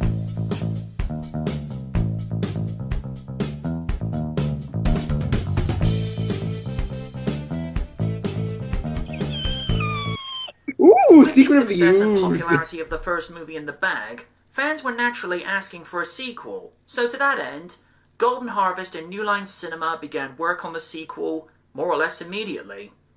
So, for the 28th anniversary, it's time to head back to New York City as we discover the secret of the ooze. thing that is noticeably different from the first movie is that the tone is considerably brighter, with the violence being toned down, with the turtles using their signature weapons sparingly and combating their foes with fistfights. There's a reason for this. While the first movie was praised for its dark and gritty direction, which was much more in line with the comics, it was met with a lot of criticism from parent groups who were not okay with the overall violence. I didn't like it. Lighten up, it's a movie. That was a step backwards when you consider. In the original Kai had you hold a sign saying, also known as crybabies. Of the original comics that adults You're could not enjoy wrong. as well as the kids. So, by softening the tone of the story, it makes it feel contrived. The turtles are still the turtles with their camaraderie, but there are some differences this time around. Raph is not as angry in this sequel. There is still that spark within him that makes him the hothead, but it feels like he's somewhat restrained. Leo is a lot more confident and cool-headed when compared to the entry level to the franchise, where he has a better handle on being a leader. The story focuses on Donatello somewhat, allowing him to come into his own and show the audience the intelligent member of the Turtles that he is known as in the comics and the animated series that was running into its 5th season by this point in 1991. I feel like he's a little philosophical in this when he's conflicted about how their existence was just an accident when they came in contact with the ooze that mutated them from their pet turtle form 15 years before. I think most people would find this conflicting if you're met with the possible realization that your existence was based on coincidental circumstance. It's like telling a kid you were an accident. It's like, do you have to go there? Yeah. Mikey is still Mikey, and the least changed brother. Still acting like a goof, I mean, it's Mikey. but, You can't change Michelangelo. we love him Come on. The plot essentially picks up from where the original left off. The I turtles think have your settled analysis into of April's Raph new is pretty apartment, and they interesting. brought home yet I honestly the umpteenth think, pizza after especially thwarting with a local Kino, burglary he's by more aiding a the pizza guidance. delivery boy named Kino, Yeah. who also happens to be a But martial arts still, student. the Shredder, having dude. somehow survived the crushing defeat from the last movie, does his best Crushing. impression of WWE's The Undertaker, of rising from the ground if he lost a buried alive match, as his hand rises from the rubble. As much as the Shredder is still the best big bad to face for the Turtles, I find it incredibly hard to swallow that he survived being crushed in a garbage truck from the first movie. The two main plots of the movie sees the Shredder acting out a revenge mission for what the Turtles did to him last time, when in actuality it was Splinter that defeated him.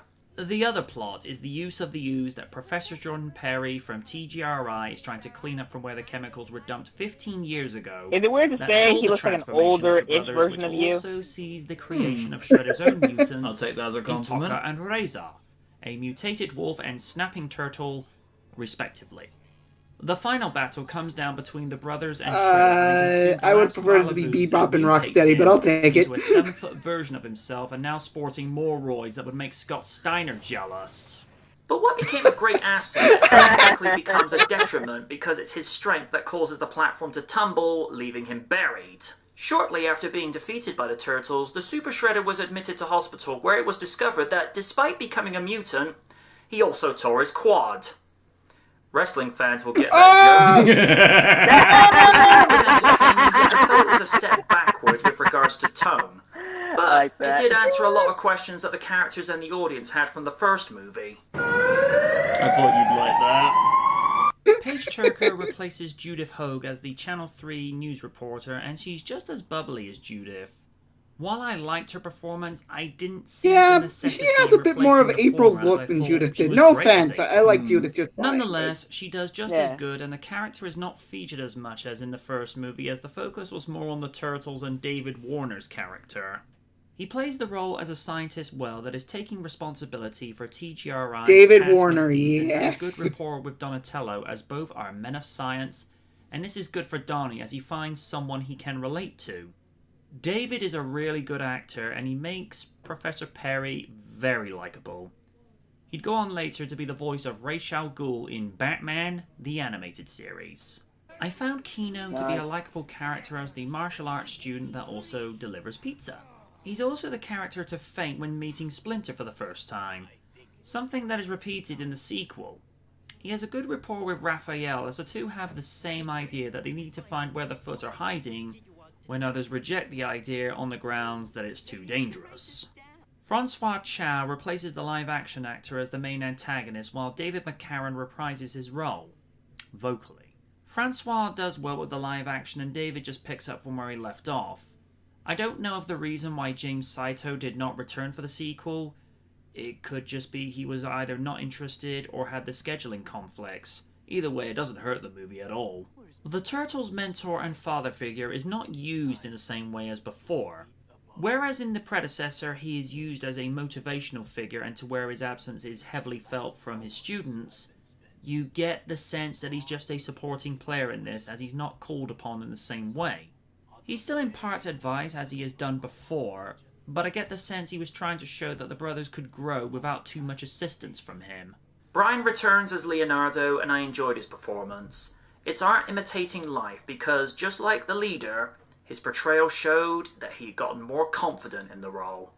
Robbie reprises his role as the youngest of the brothers, and he's just as goofy and enjoyable as he was in the first movie. Laurie replaces Josh as the rebellious brother, and to be fair, the voices are that similar that you really couldn't tell the difference unless it was pointed out to you. He gives a decent performance and builds on what Josh had established from the original. Adam Carl replaces Corey Feldman as the bow staff wielding turtle, and he allows Donnie to build character with his performance when you hear the frustration in the character's voice when questioning the whole situation with the ooze. He still has Donnie sounding weird by saying out of place adjectives that Corey had the character do in the original. Exo Mundo! Acapella! Perestroika? Oh. Okay, I got it. Frere Jacques. Frere Jacques. Frere Jacques. No. Like with the first movie, most of the effects are with the suits for the Turtles and their new opponents in Tokka and Razor. While the mutant antagonist suits looked good, I felt they looked too cartoony or caricature. Now granted that you could make the argument that the Turtles themselves look cartoony, they do to a point, but their suits at the very least look plausibly tangible, whereas the foot mutants looked like they stepped off of the set of Jim Henson's Dinosaurs, of which was the same studio that produced the turtle suits. Had the wolf and snapping turtle looked like something out of Aliens or Jurassic Park, then it might have been a different story. Although, a crossover with the Ninja Turtles and Jurassic Park would be an interesting day at the movies. The turtle suits look just as good as before, with some small changes as Donnie and Raph had some minor alterations with their suits and heads. Donnie is much more expressive than before, whereas Raph has some spots added to his head. Leo and Mikey remain unchanged. So, the special effects are a mixed bag. The heroes look great, but the villains could have benefited from a redesign. John Dupre returns for composing duties, and his themes are recognizable, but with some changes. The Ninja Turtles theme is a lot brighter, which I suppose in some way was also reflecting the tone of the film, considering that it's not as dark as before. Vanilla Ice contributes a track to the movie and is actually featured in the movie performing on stage with his band performing Go Ninja Go. It's movies like this that are almost a lost art, where recording artists would record tracks that would help the movies, and in the process help themselves. About the only movie series that I can think of that still does this is the James Bond franchise. 28 years since Secret of the Ooze made its way to the box office, it has been enjoyed for over a quarter of a century, from the original audience to those that have watched it on VHS, DVD, and Blu-ray. It took home $78.6 million against a budget of $25 million, which was substantially $123.4 million less than its predecessor. It received mixed reviews, ranging from those praising it, saying that it balanced the mix of martial arts moves and humor more so than the first, to those citing that it strayed too far from its dark and gritty tone of the original. It was censored in the UK with the ban of Mikey's nunchuckers, due to the law regarding that controversial weapon, which coincided with the strict censorship rules with the animated series at this time. Teenage Mutant Ninja Turtles 3 would follow 2 years later, with Corey Feldman returning in the role of Donatello after being absent from the second. Secret of the Ooze serves well as a good mainstream sequel, but it leaves a bittersweet taste for some, as it seemed a little too kidified with the tone. I'm MJ Knight, and we're back next year. Probably why I for liked it as a Turtlevember kid, because Part 3. it was just silly. Yeah. I'm probably one of the few people that actually liked Part 3. Same. The two main plots of the movie serve out... Imagine following him on Twitter. Follow the Shredder at The Shredder. I shall destroy those miserable turtles on social media, and then finally I can get some turtle soup. He posts his recipe for turtle soup online.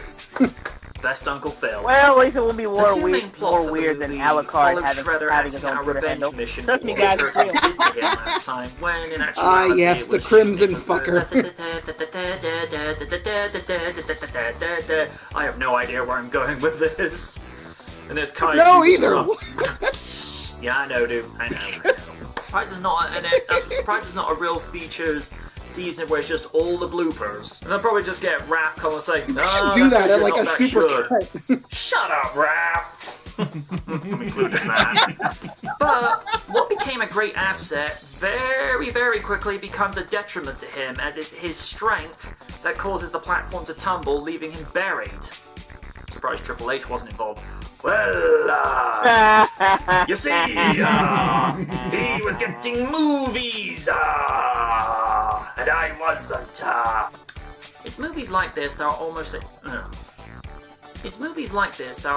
a lost art, where recording artists would record tracks that would help the movies and help themselves in the process. About the only franchise that still does this is the James Bond. Blue blue blue blue blue blue blue blue blue blue blue blue blooper blue blue blue. The name's Blooper, James Blooper, licensed to it up. That's not bad. Oh my goodness. James Blooper. I bloop it so you didn't have to. That might be a good idea for a t-shirt. If you're watching this in the bloopers, put a hashtag for yes to bloop shirt. That almost sounds weird. Bloop shirts. We're gonna produce some bloop shirts. It's gonna be the greatest thing ever. 28 years since Secret of the Ooze made its way to the... This is going to be a theme. Just imagine Raph just going, "Are you still doing this?" Dude, it's all about perfection. What you know about perfection? All you know how to do is cook up all you know how to do with perfection is dial up the perfect pizza. It's still a perfection, dude. And Donnie's like, "I don't get paid enough for this." It's like, you have Donnie going, "I don't get paid enough." Language. Whoa, seriously, dudes, we get paid? We did a movie, didn't we? We did? Meta. That's not bad, actually.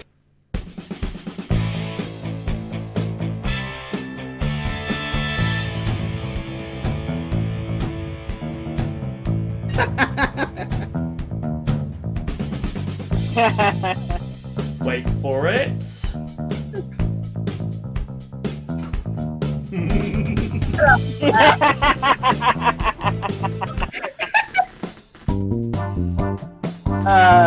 That was good. That was really good.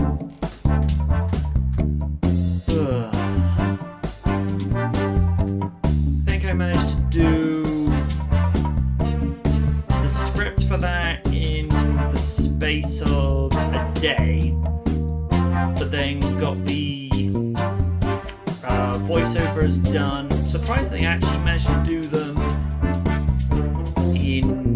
for most of them, one take each, and then one evening I got the chroma key done all in one evening as well, just to get that out of the way. And it's just like, okay, that's done. I was hoping for either Kaiju or Wind to be here, but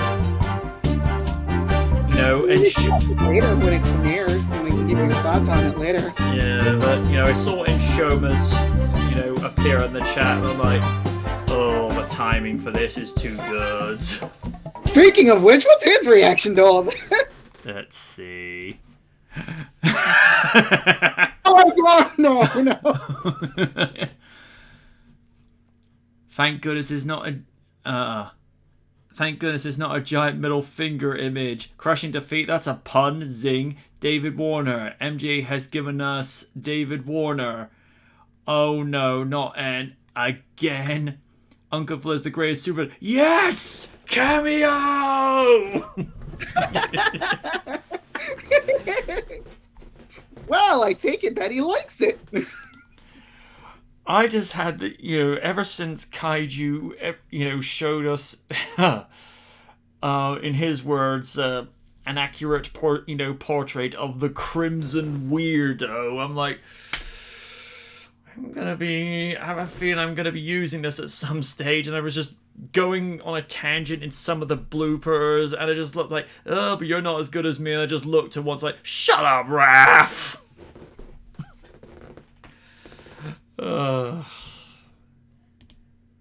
Like I say, would have been great if I had Kaiju or Win was here for this, because I know Kaiju would have been laughing himself into hysterics, but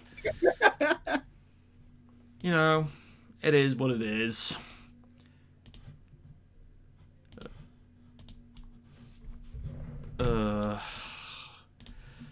Alright, Raiden.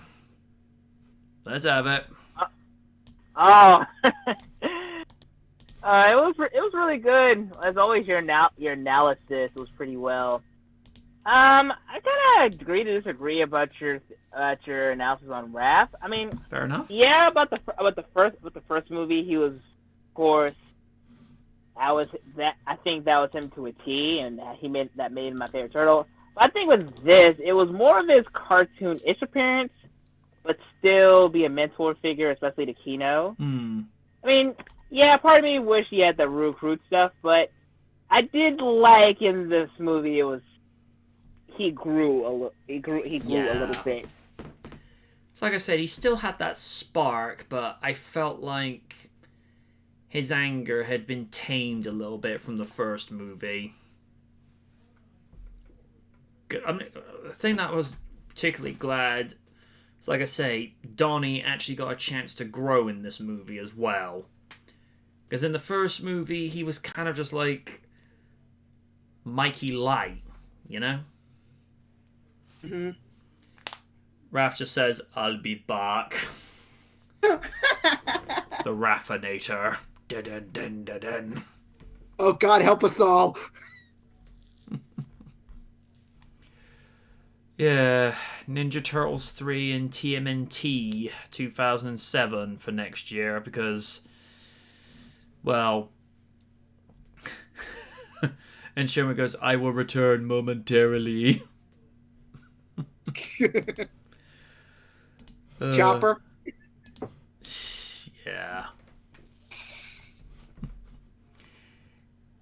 The original opening I was going to do for the review wasn't going to be Welcome to the Show. It was actually going to have a disco track to it, but the more it went on, the more I'm like, this isn't working for it, so I just opted for, the latter, and it works better because I tried putting in the opening score that they used for Ninja Turtles 2, and I don't know, there's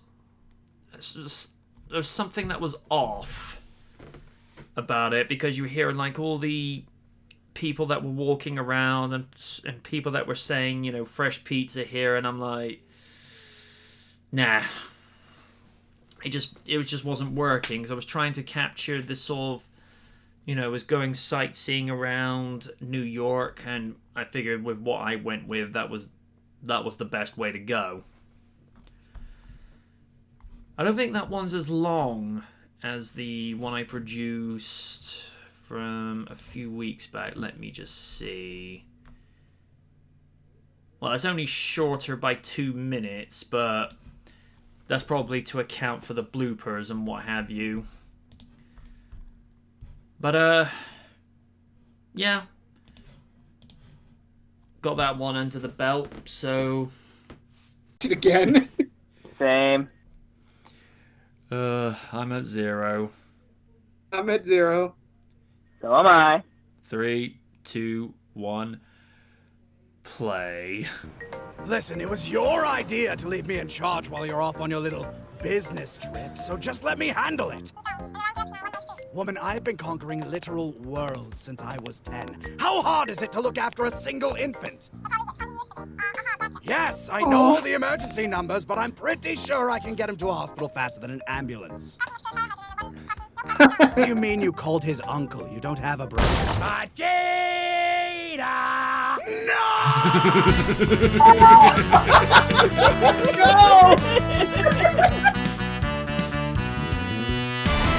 Oh, Oh my god, it's so tiny! I remember when you were this tiny. God, I could punch you so far. You mean could've? But where's his tail? A woman apparently had it removed at birth. And you didn't stop her? I wasn't there! You are a bad dad and a terrible partner. I will kill you again. But don't worry, Unky Nappa's here to help. Tip #1. Whatever you do, don't shake the baby. What? Don't grab him under the arms and shake the shit out of him while screaming, "You're weak and worthless and you'll never be king!" Why would I? Trust me, it'll give him a complex. Tip #2, don't force feed him coffee. It'll stunt his growth. These tips are oddly specific. Kid's flying out the window. Shit! He heated himself. He heated Maybe himself. shake him a little. What's he? Stop! Stop! Stop this right now! You should yell louder. Stop! Stop! Smile, please. He outscreamed me.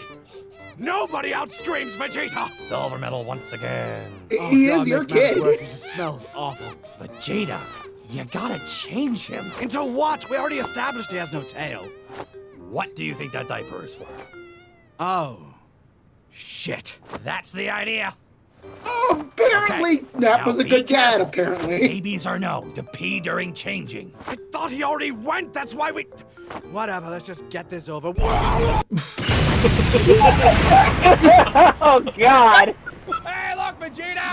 No. He's got your stream! What are they feeding you? And that's how Christmas was known throughout the galaxy as Frieza Day. How Frieza stole Christmas. And I kind of want to listen. oh my god, it's finally over. It's only scary the first time because you don't know what you're doing, right? Just go easy on yourself. Huh.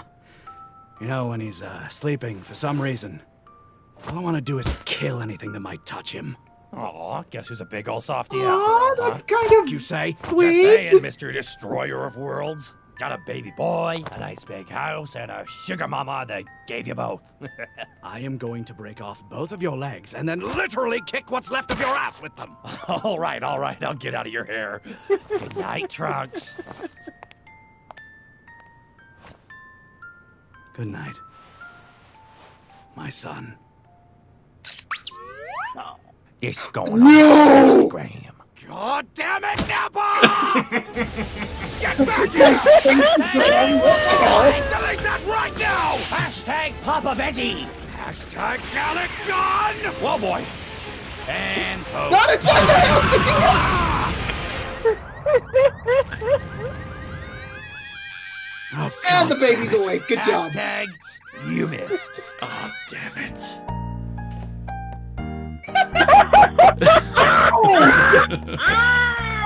Nappa's Santa. Oh, God. Oh, no. Look at his face. Look at his face.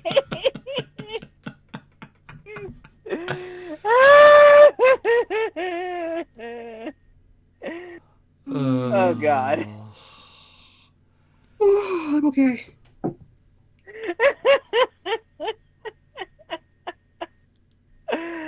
Oh, God. Dan just saying. When's the next episode coming out? Dan goes, Vegeta's still a better dad than Goku. Sad thing is, he's not wrong. Even in a bridge form. Oh, God. Also, apparently, is Trunks' tail canon in the DBZA universe? It's Because in the original series, they've never made a mention that Trunks had a tail. Well, the good thing about DBZ Abridged, they bring out some things that wasn't brought up in the show, like the fact that Android 16 was modeled after Dr. Zero's son. Oh, that was good. That was actually perfect.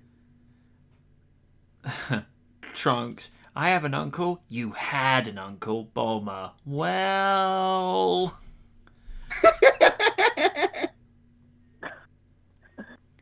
Oh, good lord! I'll never forget that deleted scene where Bulma goes to detail on her and Vegeta's lovemaking, and Trunks couldn't handle it.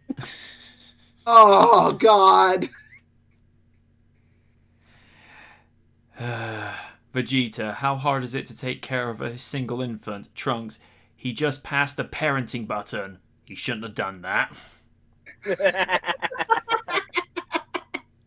How hard is it to take care of look after a single infant? Trunks proceeds to smile at the camera. Nice.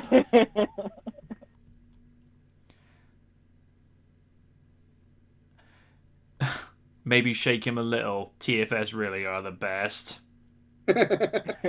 Part of me wanted to say Vegeta to say good night, my baby boy. Oh, that would have been sweet. Yeah, that would have been good. This is going on my Spacetagram.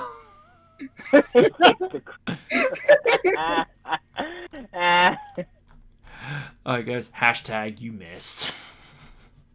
Oh, God. I love it when they do things like, and from what I could see, that looked like to be Team 4 Star's own animation. Yeah, they're doing basically their own stuff now. This is actually the first episode of a series that they're doing now. I dig it. I mean, yeah, it gives everyone anticipation for the next season, and I think it'll show like a lot of things that wasn't really present in the show itself, which I enjoy. And it's been confirmed that in the DBZA universe, it's these little shorts are canon. So yay. Nice. And Shoma goes Vegeta, the secretive sweetheart. To be fair to Vegeta, he's one of those characters, yeah. He puts up a tough, rugged front, but deep down, he'll always do anything and everything for his loved ones. Which is one of the things I'm glad that they did with Dragon Ball Super. He still has that drive to want to be the best, but you notice that he seems to be a lot more responsible than Goku, but then again, that's not saying much. I know. Sean goes, Goku spent most of his time as a dad dead, and this is probably going to get like a groan, but it gives a whole new definition to the word deadbeat dad. I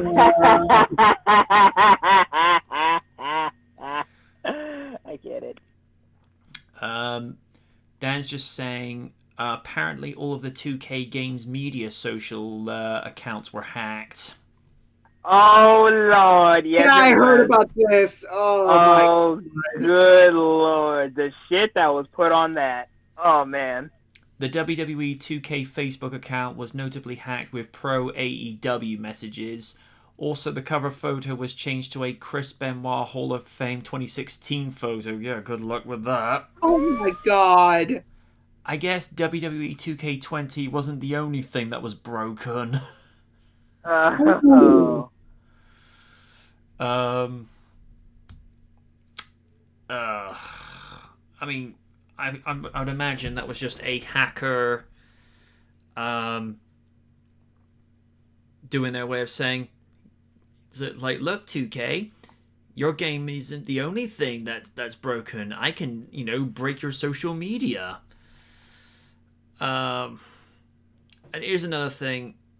This is something that people have been doing since 2011, 2012. One of the things that some people do on Create a Wrestler, they go and create Chris Benoit. Of course. Ooh, that's awkward. They even put, like, characters to be traded, and people, apparently, like, one user keeps, getting banned every single year. It's like, dude, take a hint.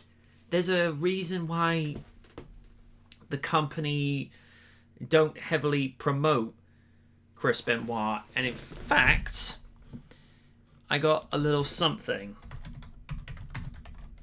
Oh, Jesus. No, hang on, no, this is all good. Okay, alright.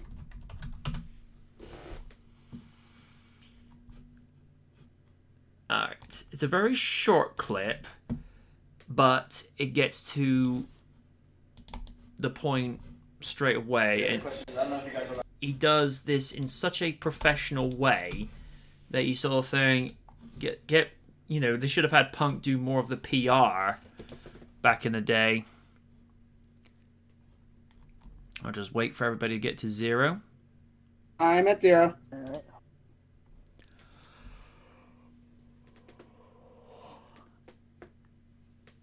Anybody else? Yep, I'm at 0. Just waiting for Raiden. Ditto.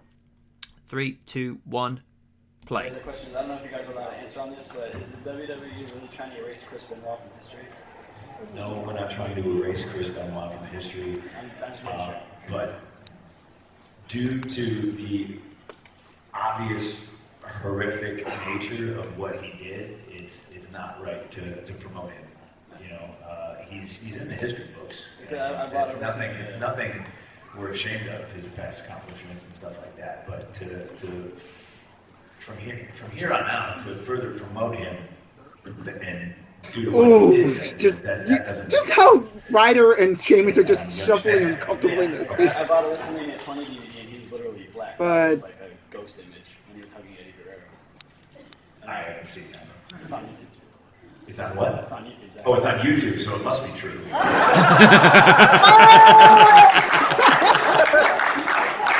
Okay. I'll give respect for him just saying it. So like. Oh, because it's on YouTube, it must be true.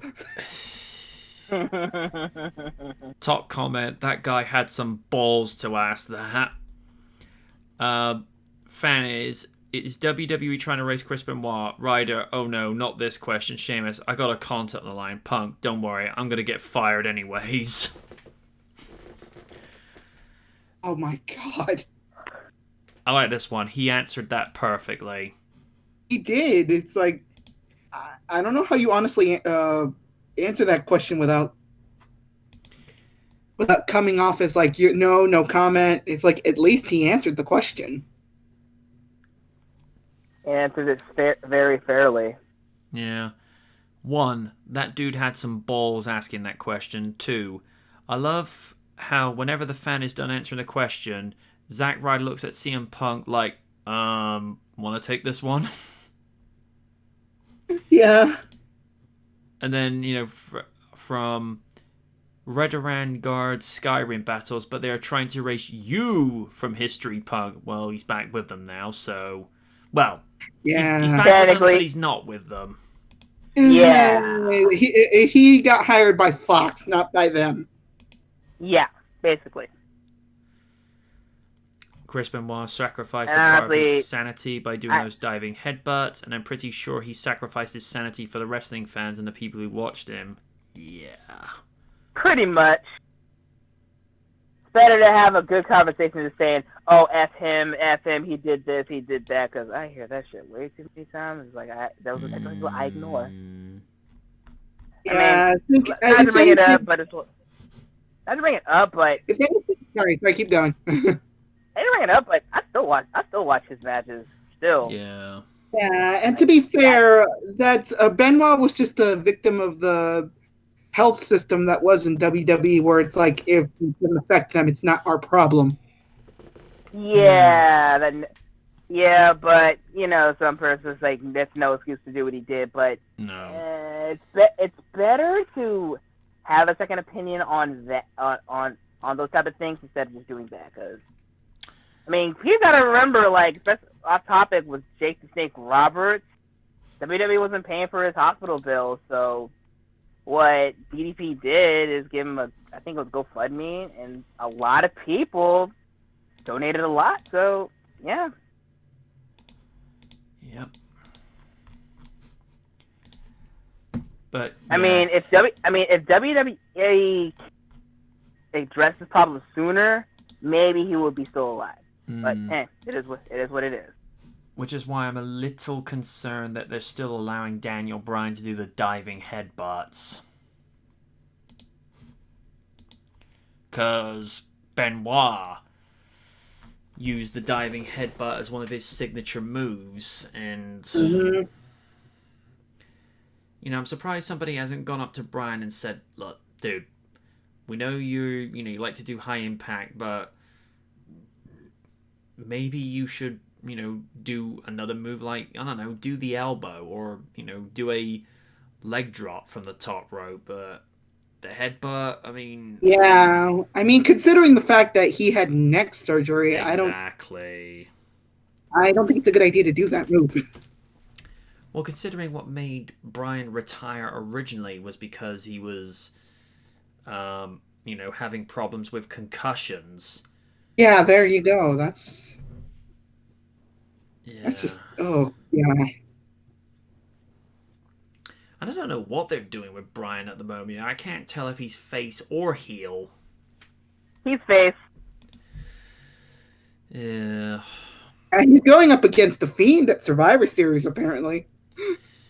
Yeah, that'll be intriguing. And surprise, surprise. Well, I say surprise, surprise, but really it wasn't. They turned the Universal title blue instead of red. I'm like, it's when they said... Now it looks like a green fruit roll-up. I mean, it's when they said, we're going to change the Universal title. It's like, oh, you're going to get a different shape? No, it's just a recolor. And I just looked and like, that's lazy. That's really lazy. But on the one side, at least they've done away with the wild card rule, because that was dumb.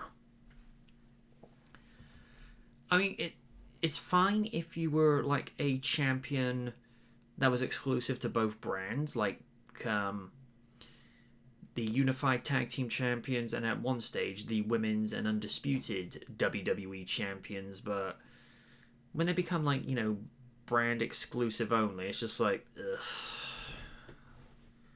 I felt like there was more of a variety where you have Triple H as the champion, he faces Hulk Hogan, and then Hogan becomes champion, he's able to go to Raw, SmackDown, then Taker becomes champion, Raw, SmackDown. Rock was able to do that, and let's be honest, was the last one to be able to do that, because Brock only went there just to say, yay, I'm the champion, and now I'm going over to SmackDown. But, yeah. Yes, and after that, we got the Reign of Terror. Yeah. We don't like to talk about that one. No.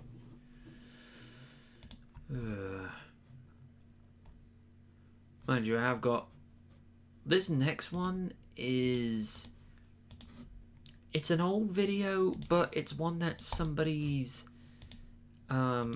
actually re-engineered the audio, so that they've actually enhanced it. Okay, hang on.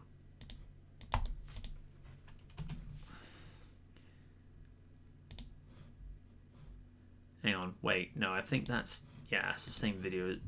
Wait.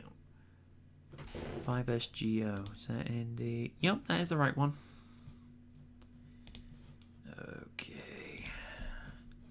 And yes, you are reading exactly what it says in the title.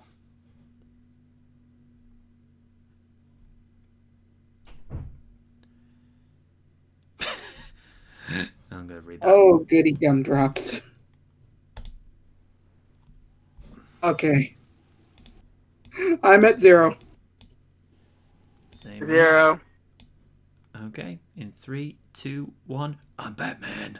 Play.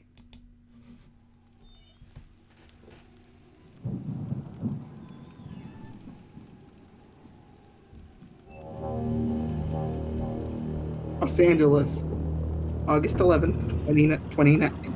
Oh!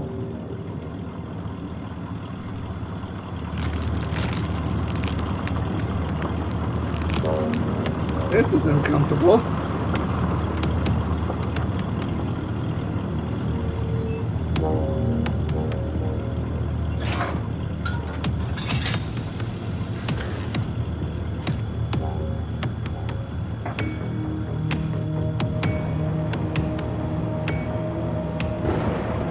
Holy shit, this is good. Oh, yeah, animation is clean.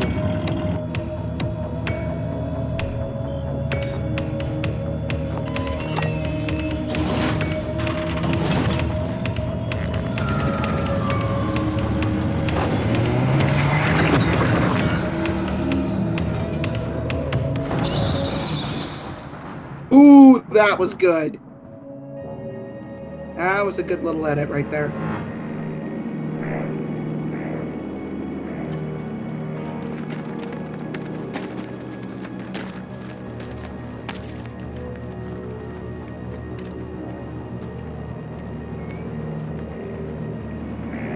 Very anime-ish inspired animation. Yeah. Oh, yeah.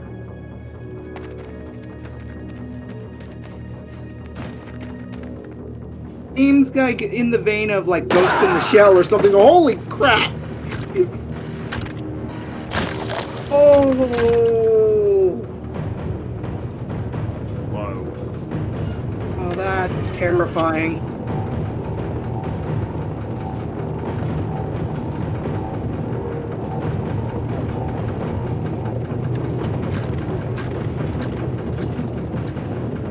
No, no, no, no, no, no, no, no, don't do that. Don't do that.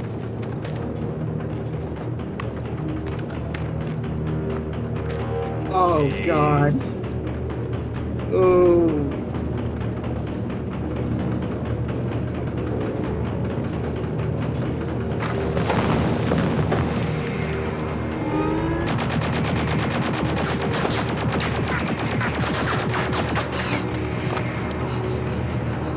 She was lucky.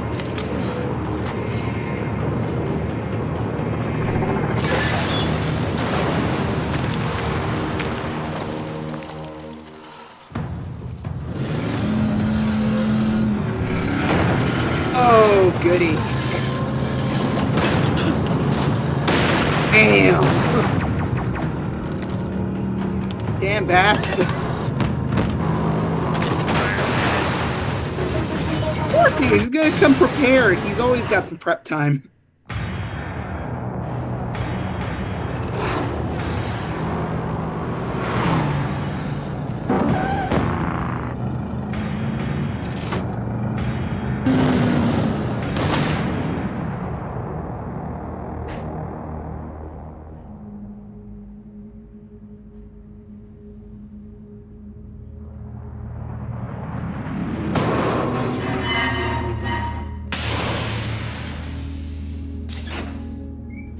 Hey. There, man.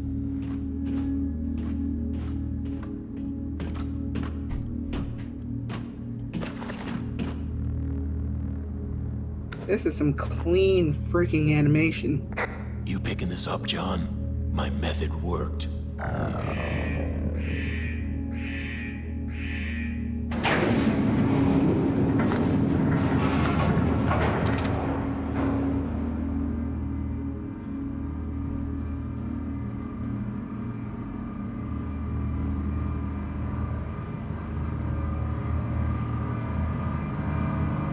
Ooh.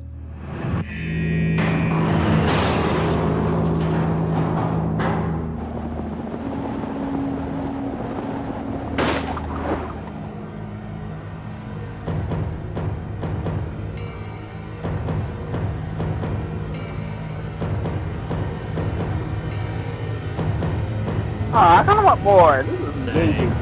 Me too. That was good.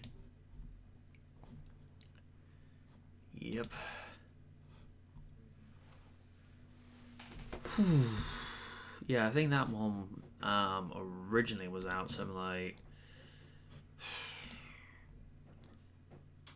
3 or 4 years ago, and obviously Sounds Great came along and just did a much more up-to-date version because the sound quality, damn. Because I think the actual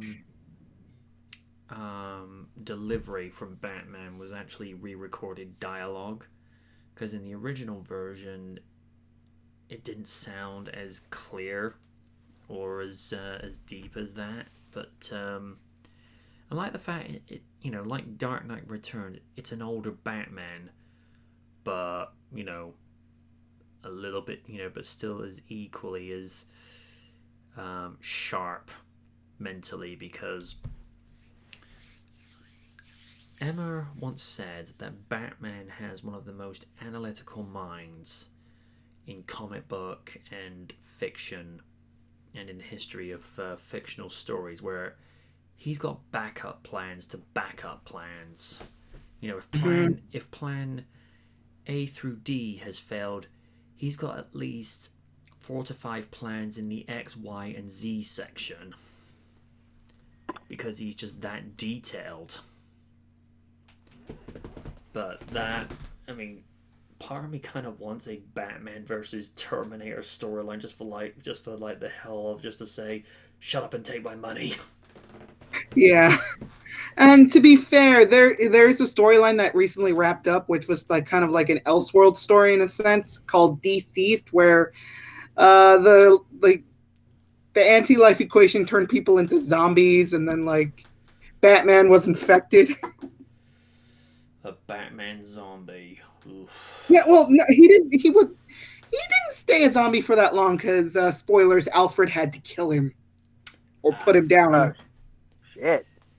I'm sorry, Master Wayne, but I have to put you down for your own good. It was basically like that, where it's like he said, I didn't want it for you to be this way. I'm sorry, son, and then he killed him.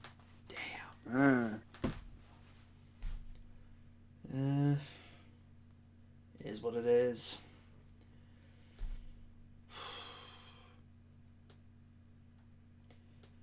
I think there was another story where, let me see if it's still, oh good lord, is this actually still available? No, that's not the one I'm thinking of.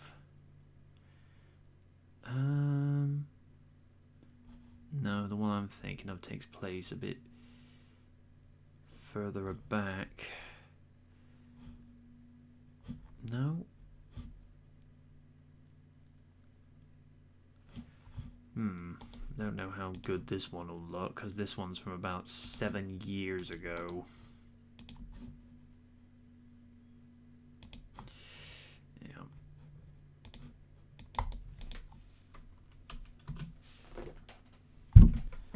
Yeah, somebody actually thought this was a good idea. Oh dear. 7 years ago, eh? Yeah, that's what it says. Well, that's before the Avengers came out. Okay. That shit. I'm at 0. I'm at 0. Ditto. 3, 2, 1. Play.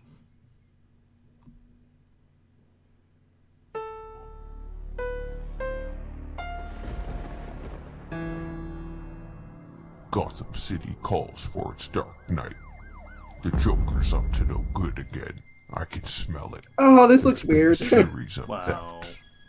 Pants, purple pants. But why? It's time to strike some terror. Bats, just let him take the pants. Why? Where's the Joker? You stole the pants that you needed, but not the pants you deserved.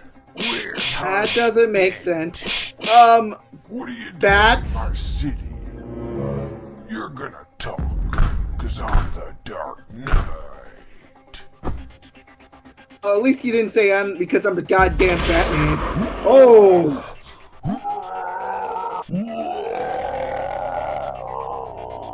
What the? Hold on. I would have let him keep the pants, Bats. Here you go. Take these.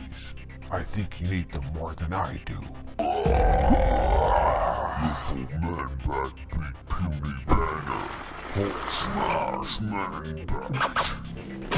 Mission accomplished. What the? No. Man run from Hulk. Hulk chase man bat. Hulk smash. Gotham City is safe again. What the? This is getting How's that plan working out for you, Brucey? Which one are you talking to? Batman.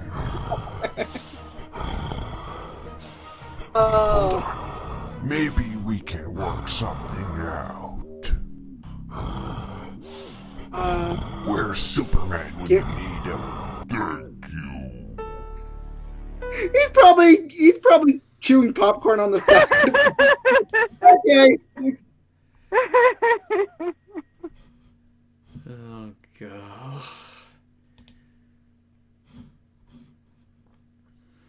Yeah, Bats, what the hell?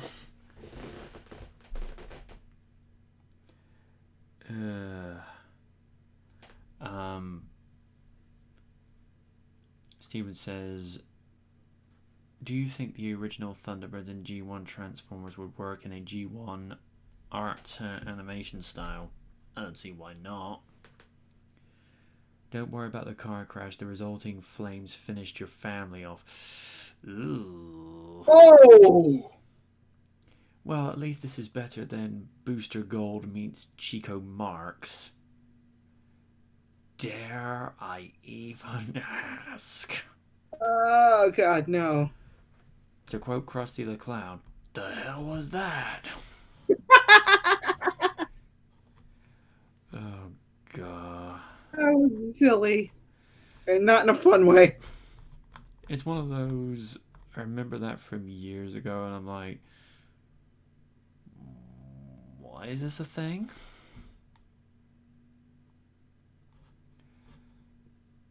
Oh, someone's taken it a step further with, from KJRA Gaming, Hulk versus Batman Epic Battle. I don't know, I think we've seen enough weird... Oh yeah, of course there was a crossover comic once where Hulk and Batman actually took each other on, so that would have been an interesting read. Marx Bros, come on guys, you're not that young.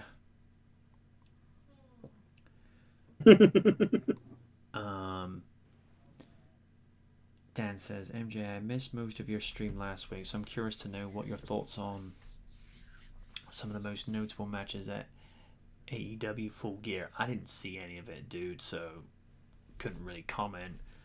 More specifically, the Kenny Omega versus John Moxley fight. I did hear things about that. Holy crap. Yeah, shit got violent. Oh, yeah. And Cody Rhodes versus Jericho. And for once, I was okay with Jericho winning. I mean, it kind of like it's a setup for stuff in the future, and I don't mind that. Yeah. The whole show itself was pretty good. Mm-hmm. And of course, I will agree with Oni on one thing. The NXT roster is a little more stacked than it comes with the women's division. I will admit that. Agreed, yeah. And of course, we found something else about Brandy Rhodes this week. Girl likes Huey Lewis in the news. Cody, for the love of God, do not let this woman go.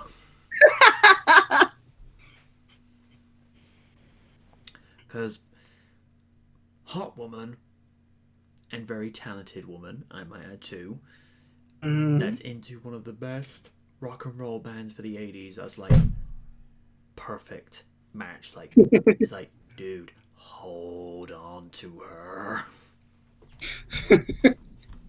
Not only that, she listens to vinyl, which is like, okay.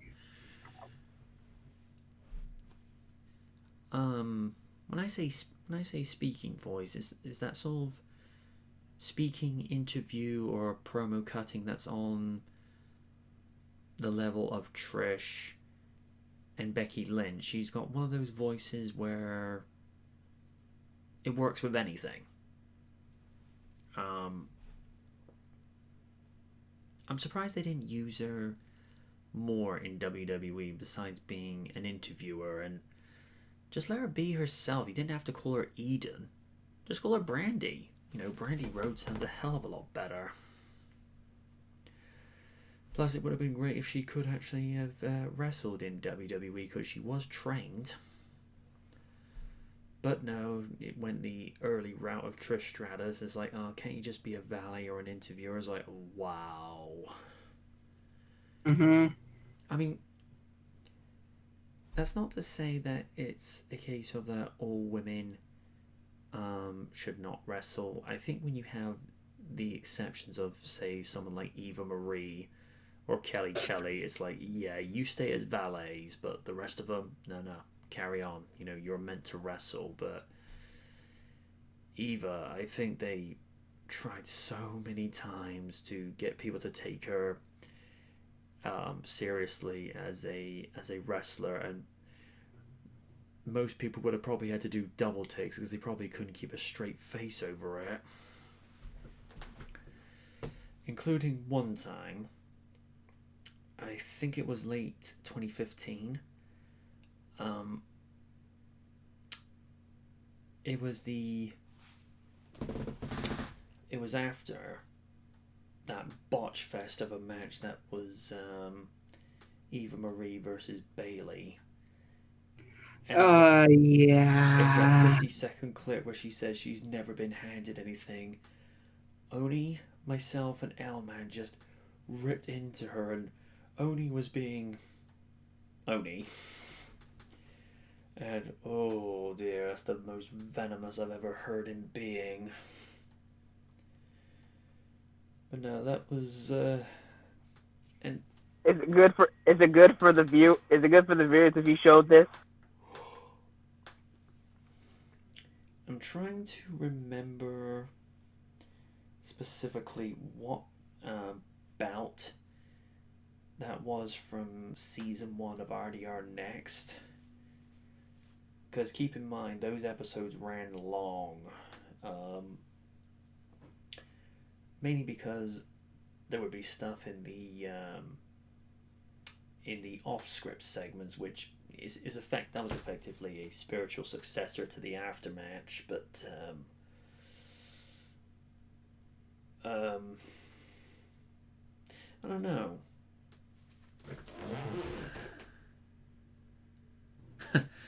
Raf's just gone. I've got to go, but I'll leave you with a song. Oh wait, one can't probably share audible vocals via YouTube texting. Oh wells. Night, Raf.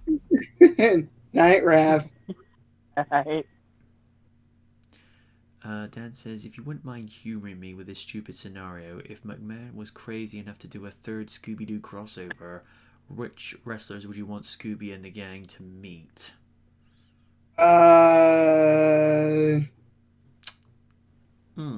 Good question. Nikki Cross. Yeah. That would be perfect. Trying to think who else would be good. Bray Wyatt! Oh, God. Are we talking classic Bray With Wyatt? The Firefly Funhouse? Oh, God. And bring back Undertaker again, because he seemed to have a good rapport with them.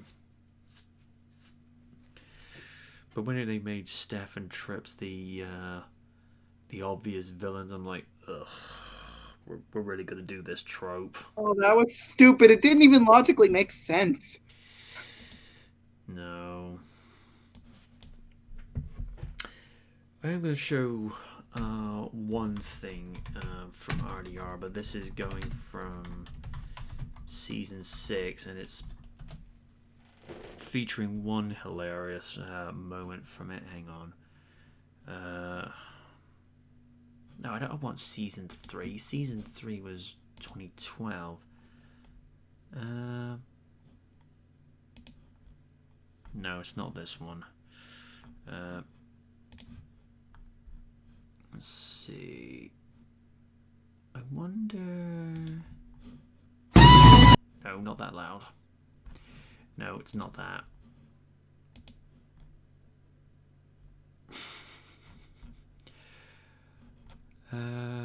Yeah, well, what I'll do, I'll get it to go from, yeah. If I can get it to go from about 11:15 onwards, this is where L-Man starts being L-Man. Well, to be fair, when isn't he L-Man? Point taken. At what stopping point or what point? It's put in the run 1. If you go where I've done a timestamp, 11:15 as a top comment. All right. Yep. Hang on. Right, I'm at that point. Well, Which point?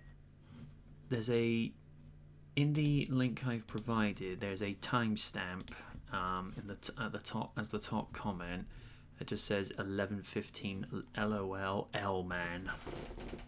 Oh my god! I'll see the other timestamp. Coulter Robotnik. Oh, there's a reason.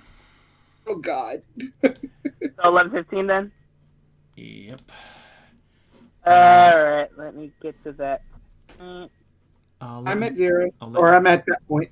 I'll let you in for the next one, Steve, okay? Because this one's going to take a bit. I got it. Okay. In 3, 2, 1, resume. Yeah. Well, it could be worse. Oh, wait. Mess it up. Alright. Back to 11:15. Yeah. Okay. Alright, I got it. Okay. 3, 2, 1, resume. Well, it could be worse. This Secret Admirer could be Randy Orton. Don't do that. What? No. Corner! Now! I only just came back in and I'm already self-cornered. Ryback comes in and says he won't face the Shield alone in a handicap match. Pussy. Biggie attempts to remedy this by making it a 6-man tag match with the tag team champions. Ryback says, "Fuck this," and walks out. Jobber alert! Damn. Oh boy. L-Man, get the fire extinguisher. Oh no. Oh dear, it's so loud now. Jack Swagger versus Zack Ryder. Oh. Okay. Ladies and gentlemen, take it back here. How bad will Zack Ryder lose? L-Man. I would say it was a apocalyptic destruction of Zack Ryder. MJ. Swagger got beat down. L-Man wins. Pay him the 50. Yay! Yeah. And somewhere in the background, a smile appears on the Lawman's face. Lawman. MJ, you really need to look at your notes. Look at the lawman beating up the wrong guy. How's that song go? Oh my god, no! Oh, for fuck's sake. L-Man, no! Bad L-Man! It's Life on Mars. Oh my god, let me get to the damn notes. I've never seen a momentum for Zack Ryder that I almost saw him win. Oh god, help us. But once Swagger hit the gut wrench powerbomb and then the weed lock, it was done and Ryder lost via tap out.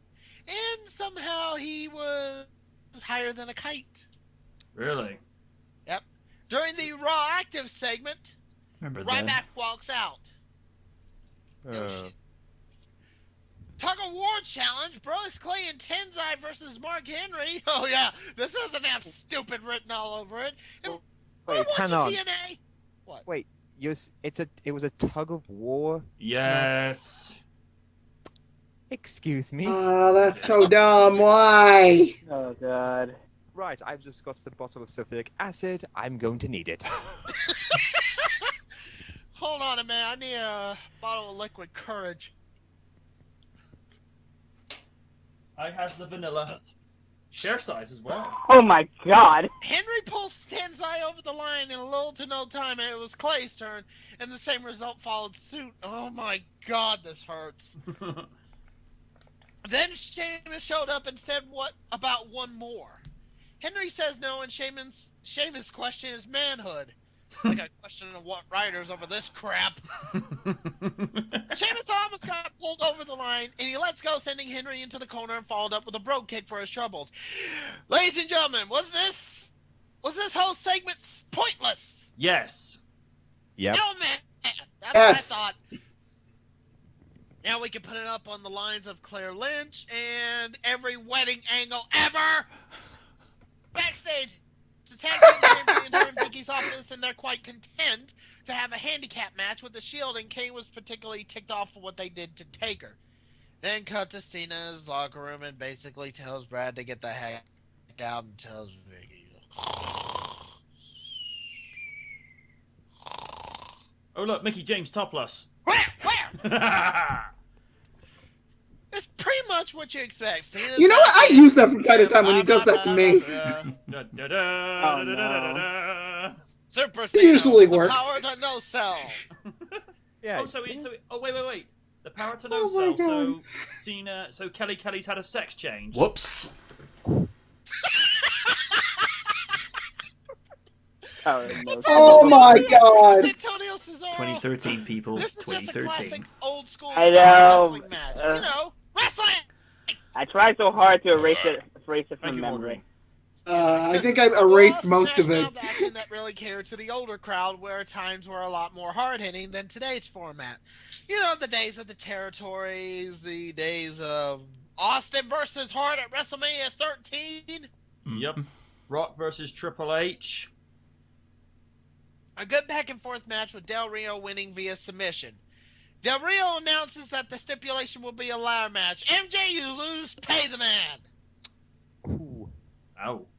Damn, you're losing money. Well, it can't be my sanity. I lost that years ago. Ah, son of a bitch! A dance-off! I know. Fun. Go. With Summer Rae versus Kali. Oh. Wait, This is what? good. Anybody want to take a drink before we continue? Yeah. Hang on. Vanilla cola, my secret mistress. Hang on.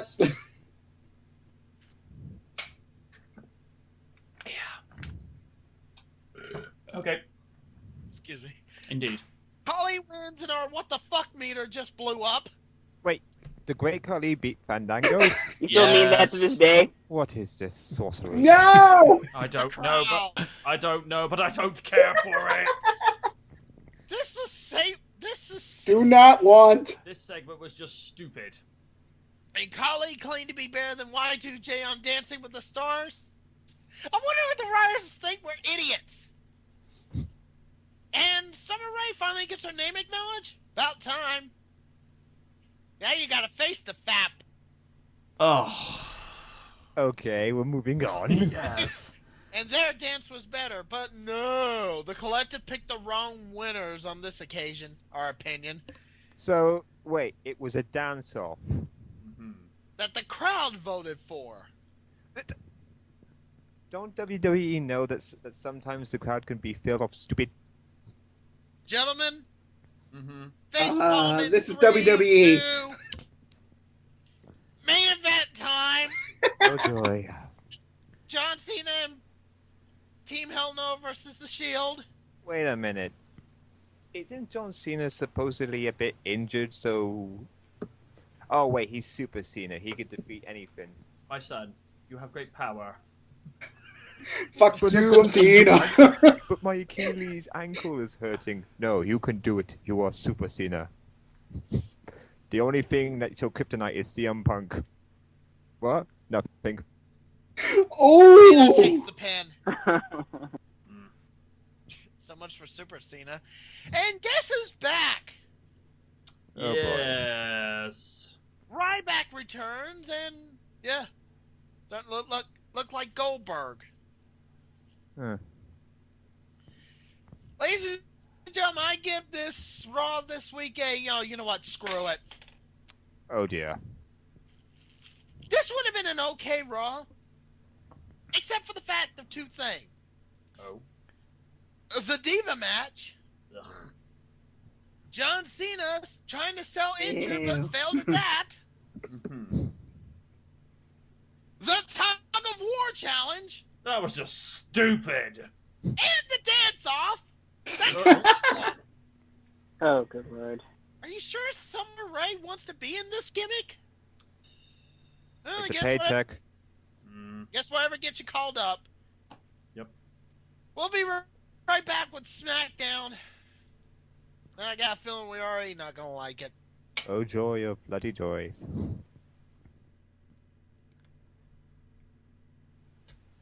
Come on, let me guess. Is Johnny Ace back? No. Mario comes from the real world. That'd be awesome, but no. Claire Lynch. No, they're not that stupid. Matt Hardy returning, he's eating grilled cheese. No, that's just desperate. Yeah, an overused joke we can use He has on a point. RDR River City Gamers. Oh god, no. We're gonna find out going into this evening. Oh, Terrible to goody. get through. Let's see, what can I pull from the archive? Oh, that's a good one. Go. SmackDown emanates tonight from Detroit, Michigan. Kinda glad you stopped doing And this, we because start Lord, off with a you'd have Ryback material promo. for days crapping on the other product. I think they would be like 3-hour shows at this point. Ryback cuts a promo to sheer heat from the crowd, saying So it was standard Cena's episode choice of Raw. to face the Shield whilst hurt, and he paid the price. Ryback rules. Okay segment to get some necessary heat. And that segment was 3 minutes, possibly the shortest we've had in WWE for some time. And then we cut to a match. Ryback versus Daniel Bryan. Oh, goody. Lengthy match where Ryback virtually dominated the former world champion. Bryan got some brief momentum, but it was all Ryback. Minor note, the crowd were really jeering the former NXT competitor. Ryback wins via shell shock. However, one awesome note to point out was seeing Bryan counter a Lou Thesz press into a half Boston Crab. That was like, whoa. You don't see Trish Stratus doing that. No? Then we cut to a backstage interview from Renee Young to Ricardo Alberto. Ricardo is so excited for his match with Zeb Coulter later, can't think why, and is so ready for his match that he kisses Renee. Looking at Renee, I wouldn't blame him. Jobber alert! She did better. Damn it, we just put the fire out! Fandango versus Zack Ryder. You called? And Ryder got the jobber entrance. Question? That's so delicious. Yes. Question. Yes. Was Summer Rae out there? Yes, she was. Was she hot? Yes, she was. Perfect match. And the WWE collective were fandangoing whilst having supposed jeers. WWE, we know canned heat when we hear it. It's tacky. Plus, Cole, you fandango in the shower? Too much information. Yeah. That I don't need to know, Yes, thanks. Cole has stated that he fandangos while showering. Michael, let me have a word from you. I want to keep this meme alive as much as possible. Don't kill it already. No. Yes.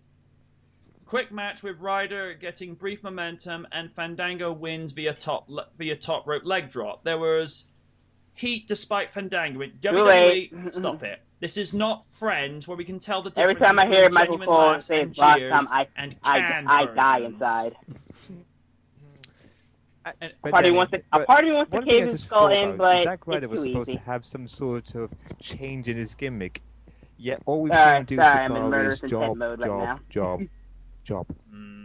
Not wait, but why am I complaining? Yeah, why are you complaining? Gee, I think the sulfuric acid's getting to me. Better take some more. Backstage segment with Caitlyn sporting more gifts from her secret admirer and reads a love letter via text, but from a blocked number. And Natty says, Carly always has the best advice. Oh dear. I don't know if Caitlyn understood, aside from him saying, don't stress over it, because I sure as heck couldn't understand him. And next... Why are you taking dating advice from a broom anyway? And now they have a new theme song. It's dating advice from the great Carly. Tonight, Great Carly explains sexual relations. Oh my god. Damn it, Yeah, man. that's one school lesson I don't want to be in attendance for. Ladies and gentlemen, we're putting up a new pool. Who do you think is the secret admirer? I still say it's Audrey Marie. Because she's going to attack Caitlyn. Renee Young interviews Coulter and Swagger next, and Yosemite Sam makes excuses, stating that he was ill with a fever and went into work as an actor of bravery. I'm sorry, I'm allergic to bullshit. That ragged rabbit! He claims that Ricardo is guilty of theft by stealing his win, that unlike him, he plays fair. Hey, Zeb, have you met my friends over here? They're called Pot and Kettle. Oh, good lord. Right. Up to our next match, Ricardo Rodriguez versus Zeb Coulter. Ziggles is on guest commentary. Guys, we already have JBL and Cole at the table. It's already filled for egos. And Dolph Ziggler... Wait. Dolph Ziggler, did you just compare Zeb Coulter to Dr. Robotnik? The bad guy from Sonic the Hedgehog is getting his mustache ripped off. Excuse me a minute. Oh no. Oh no.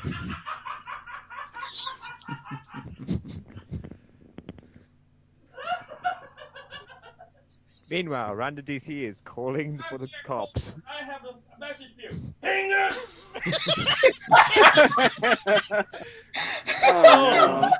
Dr. Coulter.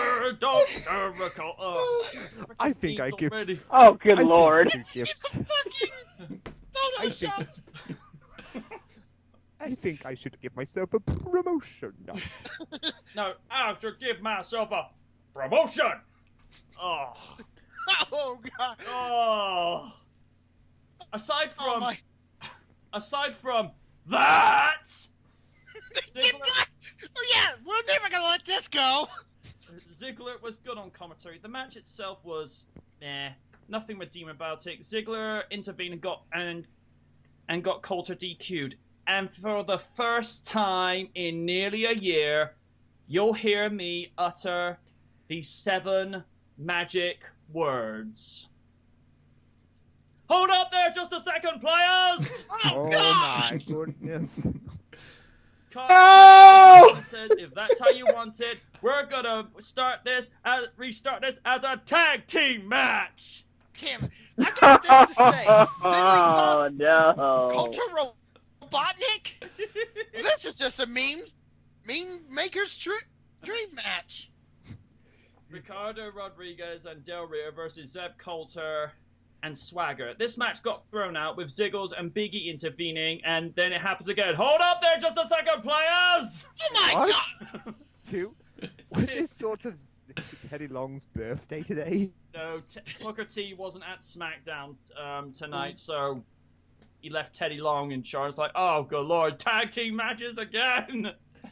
And he turned the now already restarted singles match turned into a tag team match. It just became a triple threat tag team match.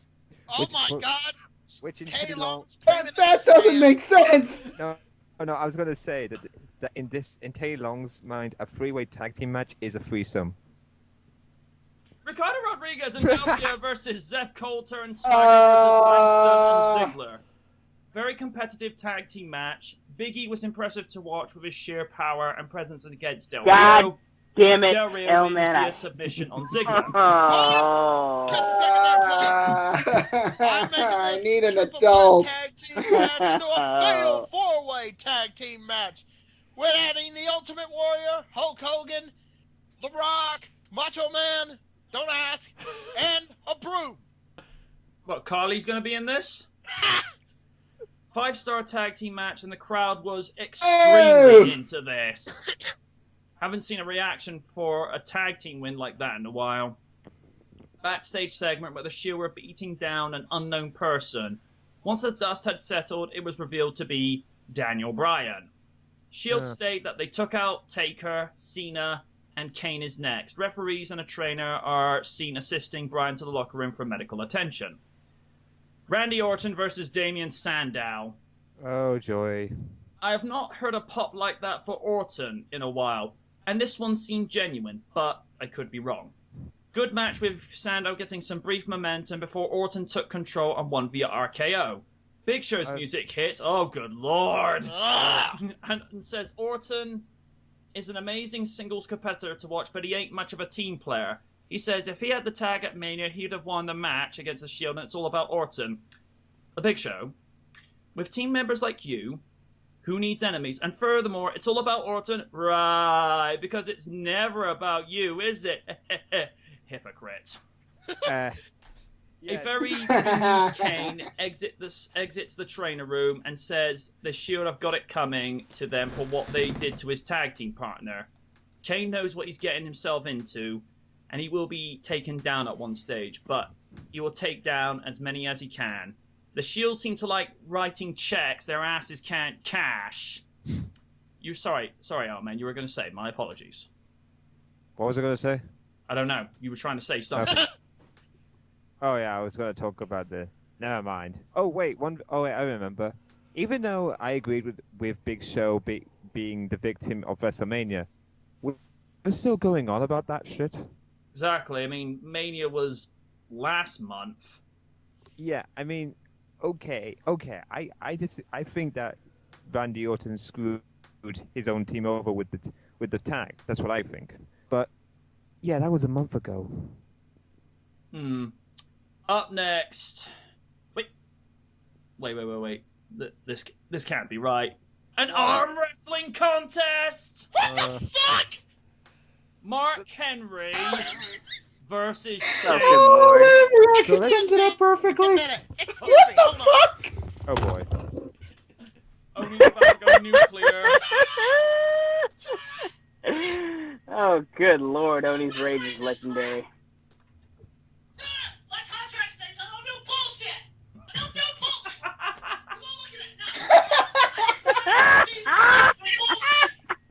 Oh my god. Realize that MJ as Oni is ranting. Oh my god. A tug of war match, a dance-off match, Oh my god. and an arm wrestling match. Yeah. Is this week just stupid retarded matches week? I don't know. I don't know, but if I see one more stupid retarded thing, I apologize to special needs people. But if I see one more stupid thing, I'm reviewing TNA this week. We need a balance, man! I might not care for Henry as a character, but I will acknowledge his strength and power, and it's just amazing. Henry wins. Sheamus asks for a second match, but to use their left hands. After calling Henry scared, he looks to prove it, that his left is just as strong, and the crowd are chanting for Henry. Okay. Okay, yeah, we're reviewing TNA this week. No, we're not. Yes, we are. No, we're not. We're about to go again. Sheamus clocked him with his right fist, and then Bro kicks Henry, and the crowd were not cool with that. Yeah, I'm not cool with that even. Excuse me. So Sheamus wants to prove that his left hand is better than his is just as good as his right after losing. But instead of doing the arm wrestling, he just attacks him. I love how you immediately say, no, we're not. You're supposed to be the face. Hulk Hogan logic. Oh! No, Hulk Hogan logic means him dominating everything and not letting the little guy get it. Oh, wait. That's a little thing called the John Cena effect of today. My mistake. Yeah, I think Hulk Hogan. Oh, okay. To not put someone in some good talent into a World Heavyweight Championship match and put someone who as a is a good wrestler, but yeah, you've seen it before. Oh shit, that's Slammiversary, isn't it? and then fuck up and make videos that he doesn't want to be seen on the internet, and then goes to a court case to have it removed, but then the whole world already knows about it, so the court case to get it removed is irrelevant. Idiot. Let me tell you something, brother. I know when I'm right, and I know when I'm wrong. You're fucking wrong. Main event time. That's what we Kane mentioned about versus Tout. Dean Ambrose. Yeah. Reigns was holding Bryan's tag title, but as if it were a trophy for taking Bryan down. Rule number 1, when competing with Kane, never, ever piss him off, because he will become so focused through rage that he will not know when to stop. He took out Rollins and Reigns before turning his attention onto Ambrose. Dean was in control after commercial, and it has to be asked, why Ambrose is not being allowed to just be a singles competitor on a regular basis, because he does not need the Shield at all. This is a guy who is the future of the company, and yet he is not being allowed to show his potential to be a lone superstar. Oh, that's But very we're different the to today. Shield. You gotta believe in us. We're the Shield. Oh wait, there's 3 people coming towards us. We gotta go. Bye.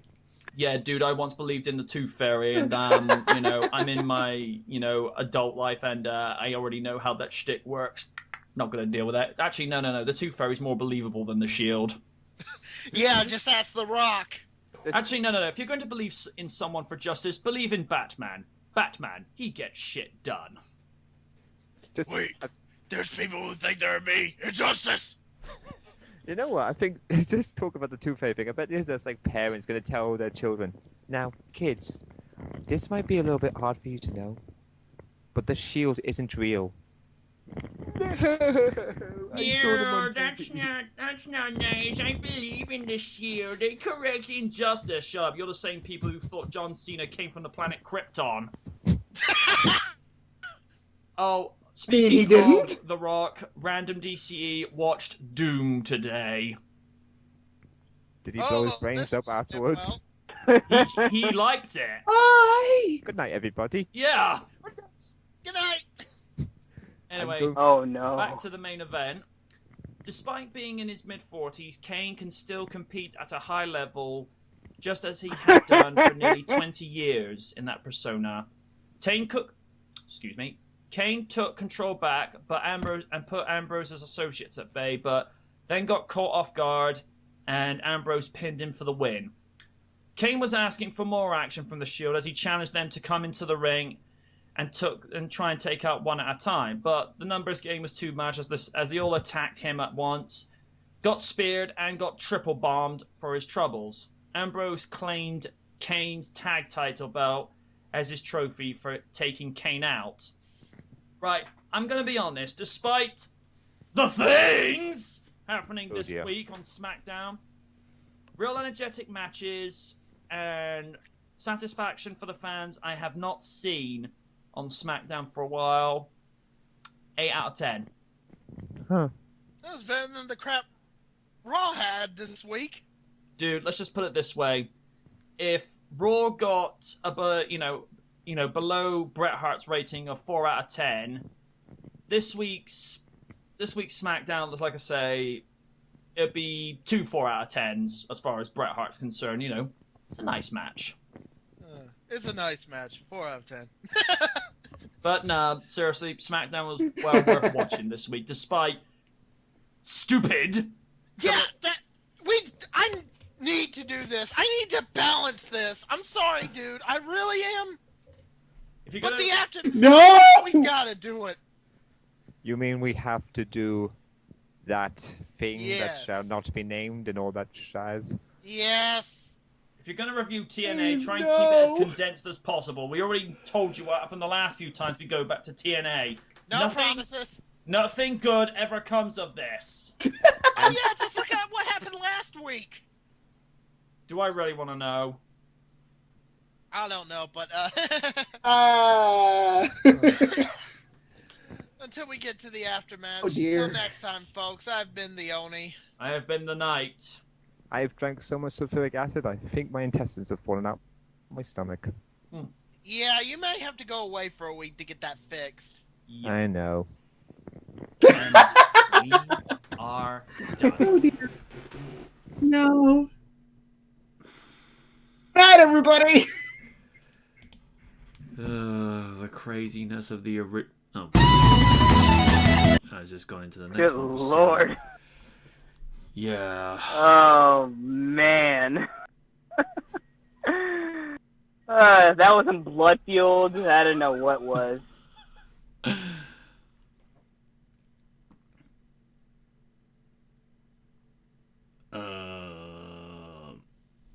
Dan just said, I have some cringe to share. Oh dear. My Little Pony is getting a new series next year called My Little Pony Pony Life. And by the look of some of the screenshots, it looks like it's getting the Teen Titans Go treatment, and I've instantly lost interest. Okay. And something different, I guess. Friendship of Magic was okay.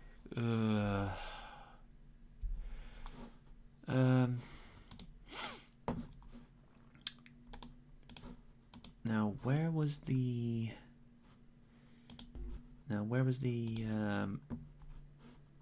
episode of Next where Oni just went nuclear?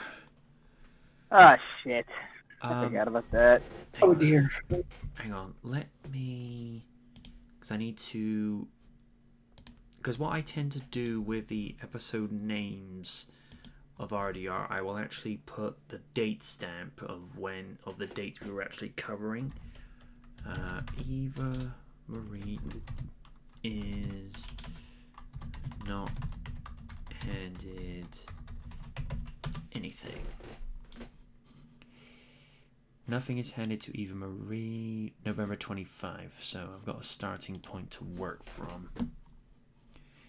Let's see. I think I may have found it.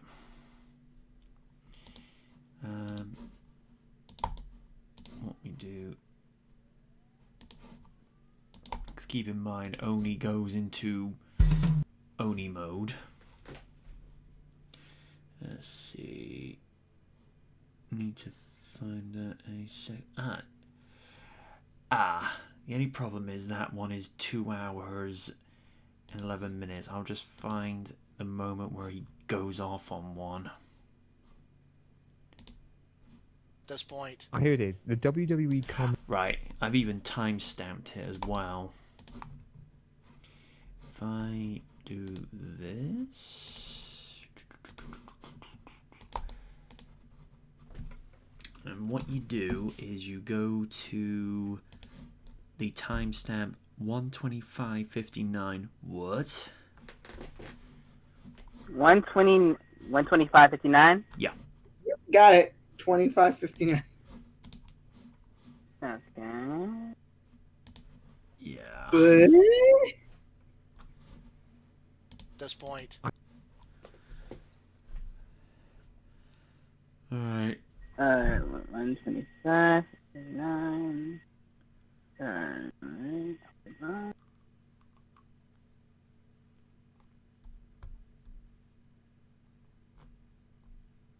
Okay, I'm at the correct time. I'm ready. Hold on, I'm having a little curious the trouble. You said 125.59, right? Yes. Alright. Little trouble.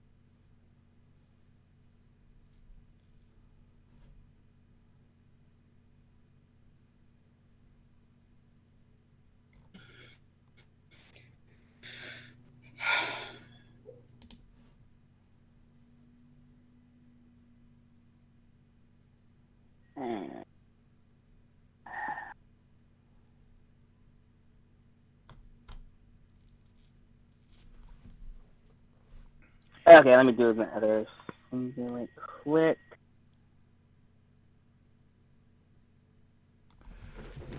Alright, here's what I can do. I can just let this play this out for a bit. And when it gets to the right time, I can get to that. Got it! Okay. In 3, 2, 1, resume. Play. Oh, here it is. The WWE com exclusive. It's called Nothing is Handed to Eva Marie. I'm sorry, what? What? Oh No, no! he's handed. Oh no! he's handed Oh to no! her. That's the Oh no! whole No! No! No! No! point. No! No! Oh God! Tell me you have a breakdown of this because I have got to hear this. I'll give you.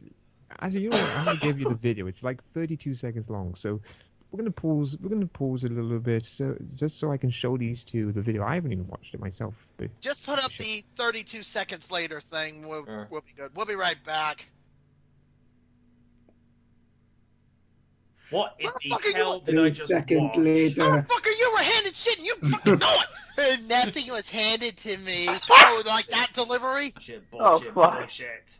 Bullshit. also, Crap, nothing with- mega crap. I'll give you $200 for the lot. Now go give me some pictures of Spider-Man! also, nothing was handed to you. Who was the person that got their own Oh my God! training, whilst the others had to train in the WWE Performance Center? Like Bailey, like Paige, like. But who went to train with Brian I think it was Brian Kendricks. Brian Kendricks. Was it? I'm pretty sure it was Nikki Bella. Yeah, Nikki Bella, what the fuck do you think? Nothing was handed to me. Oh, not like the WWE NXT Women's Championship wasn't handed to you. I'm sorry.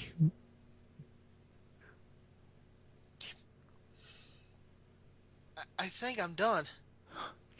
We're not done yet. Oh my God.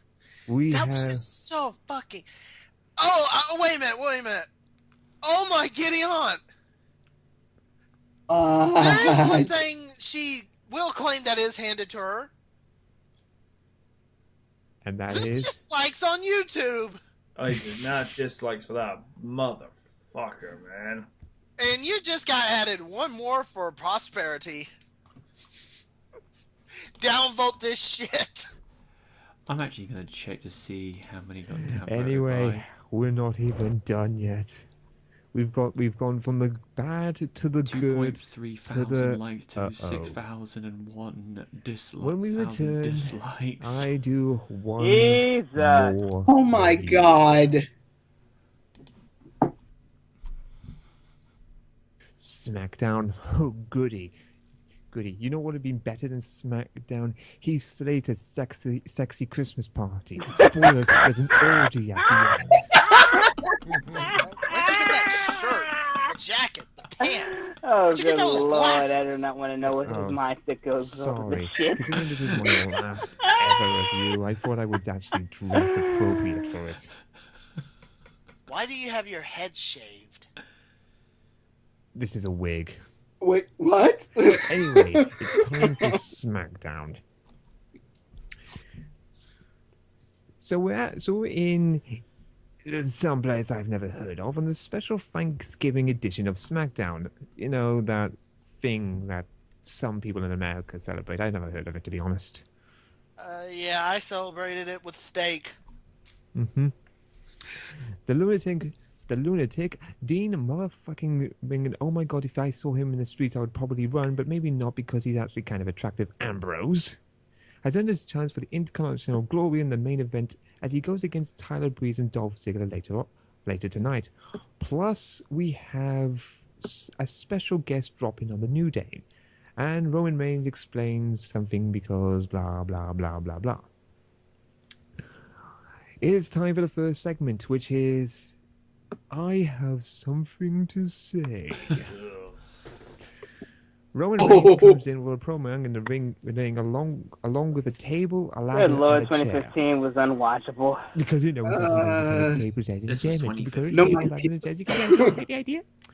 I said You 2015. talked about growing up with the Usos and wrestling them all over their houses. Wait, the Usos. So another memory I erased. Just I don't even know. And trust me, viewers, there's a lot. To rain on the parade and rub the fact that he is the WWE World Heavyweight Championship and rub it over Reigns' face. You get the idea. Blah de blah de blah blah blah blah. Talking. Hey, why don't you come up and fight me? Sheamus says no. You get the idea. It's a basic heel versus baby promo. Is anything lost from it? Not really. Recall. It's a recall. The Dudley Boys take on Eric Rowan and Bruce Strowman.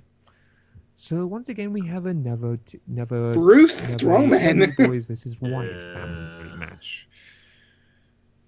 Okay. It was okay, I guess. At some point, there's tables involved, and instead of them doing the 3D on the Wyatt family, Bubba Ray gets, or I like to call him Buller, gets thrown for the table. Something happens, says to Abigail, blah blah blah blah blah. It was a decent match at best. Paige versus Becky Lynch. So we have Paige, or as Oni calls her, Boobs. Boobs. Oh no! The sadly third wheel in basically the Paige Charlotte match feud. I know people are going to hate me for that, but honestly, the way she's written, she's the third wheel. Paige plays a great heel, while Lynch plays the hero Lynch plays the hero that everyone loves. The two women could have a great feud with or without the title. It was a pretty good. And I'm trying to. He can't get the words out of his mouth. Exactly, I'm just trying to get through this. This is basically someone wins, something happens. This is my retirement party. I don't care. Ladies and gentlemen, it's time for the greatest segment ever to exist in this year. I am not kidding. The New Day and Team Bag have a backstage segment with a table full of traditional Thanksgiving food. Kofi Kingston seems especially excited to see the two different kinds of potatoes. And then the heavens opened up and God reached down and plopped Heath Slater upon my TV, and I said all was grateful. Until Ryback comes in and gives us a shell shock. Yes, he is in this segment, so thank goodness. He shows up with some Slater stew, which looks kind of disgusting, and it even has a dirty Band-Aid in it. To be honest, it's better than hospital food. Disclaimer, Elder Entertainment actually enjoyed the hospital food he had during his operation and recovery. He does not wish to say the hospital food sucks, so he would also like to thank the doctors and nurses who provided him health during his recovery. Oh no. Everyone's equally surprised when Adam Rose shows up. Adam Rose! Exactly. He comes in, they say, I thought you hated parties. Rabbit stew, and just pushes it into Kofi's chest before walking off. Rabbit stew, what? Did he? Oh no. Oh, good lord, no. Oh. The Ascensions show up, but they have no food, and so are told to go away. And then the special guest arrives. This person is celebrating his 25th anniversary with the WWE. Oh no. Ladies and gentlemen, it is not the Dead Man, but the Gobbledygooker. I'm not surprised WWE remember the Gobbledygooker. Considering what else they forget about, I'm surprised they remember this. But it turns out to actually be Xavier Woods in a turkey suit. I'm sorry, what? I don't? Yeah, Xavier Woods in a turkey suit. At this point, CM Punk had to leave the room because he had to go and get oxygen to survive. This is the best thing that happened on SmackDown. If I was going to rate SmackDown alone for this, it would have been a perfect 10. But unfortunately, there's about an hour and 55 minutes of rest. Alberto Del Rio versus Jack Swagger. So we have basically the Mex-American who is trying to talk about diversity and bringing things together versus Weed the People. Huzzah! It was a basic situation where Alberto Del Rio pulled out some dirty moves and Jack Swagger won via disqualification. The Lucha Dragons take on the New Day of Biggie and Kofi Kingston. Oh, good! It's gonna be a lovely segment with the Lucha Dragons winning, and I stopped. Oh my god, Lucha Dragons! I forgot how long that was. The Intercontinental title #1 contendership triple threat match between Dolph Ziggler, Tyler Breeze, and asking for his release. Oh my goody Aunt Ambrose. How far we've come. Mm-hmm. It's a basic furious free-for-all in the main event, and actually it was a very good match, with all superstars pulling out all the stops on SmackDown.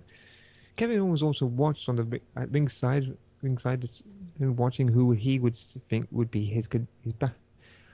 Honestly, this match was very, very good, and the winner of it was Dean motherfucking Oodie Goody Gotti Doo Ambrose. So he went from World Heavyweight Championship to Intercontinental title.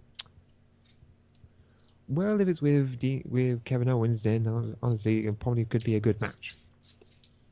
At the end, Ambrose goes face to face with a title holder before Owens walks out to fight another day. This SmackDown gets a boot to the head. And more boot to the head.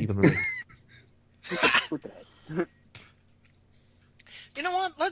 Since it's Hellman's retirement party, I'm just gonna do one thing real quick. Just one news thing for the off script. TNA cancels their India tour.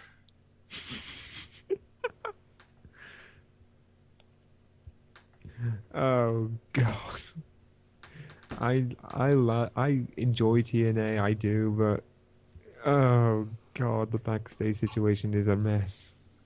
We remember when we said last week that TNA somehow survived another trip to hell? And I called it. Yeah, you did. By finding another network, and by the way, the rumor is looking like to be true that Dixie Carter paid Pop, CBS, or whatever to host their shitty show. So you're probably thinking maybe their India tour will do so good that might make up for it. Just when TNA thinks they finally got something going, whew, it falls on them like a sack of potatoes. Taters. Apparently, earlier in the week, TNA and Multi-Screen Media, the international, jointly announced today that the TNA One Night Only Mumbai live event has been postponed, as well as their TV tapings for their, and I'm not kidding when I say this, World Title Series. Yeah, they were going to retape the World Title Series for future episodes of Impact, where originally Bobby Lashley had won. Yeah, they made a good decision of cancelling that. Bobby Lashley is yeah, he's a good fight. He's a good wrestler. My God, he's a brilliant wrestler. But yeah, there's a problem now. A big old fucking problem. With now the the India tour canceled. Anyway, it says the live event that was scheduled to take place on December 4th has now been postponed to 2016 to a yet to be decided date. The postponement is primarily due to logistical issues around the timing of the event. Now, some people are saying it maybe is because of what happened in Paris. I don't know, really. If it was legit that, then I won't give TNA flack, but this is kind of the second time they've done this year. While TNA is looking forward to coming to India soon, MSM is geared up to host the entire entourage of TNA in India. I bet you 101 that ain't gonna happen now. They're saying postponement. I think it's just canceled. Straight up, they're not going. It's gonna hurt them in the long run. And I'm not kidding either when I say that too, because TNA's in dire straits right now. As soon as they get one foot in the grave, they get it right back out, and then as soon as they get it back out, guess where that foot's going back in? It's sort of, we put our foot out of the grave, and it goes right back. It goes into another grave. Damn it! Exactly. It's like this. It's like the guy in Hunchback of Notre Dame. I'm free. I'm free. Dang it. Exactly. It's gotten to that fucking point. I would love just to say, just hurry up and just shut it down, Dixie. But you know what? I want to see where this goes now. I actually want to see how long before Dixie Carter's mind finally snaps. And motherfucker, I'm going to... I mean, that's funny. He says that now about AEW, but... The smearing stuff and blood over the walls. And it's like, where do you get the blood? They say Oh. those who fail history are doomed to repeat it. Huh. Sad to say, but yeah.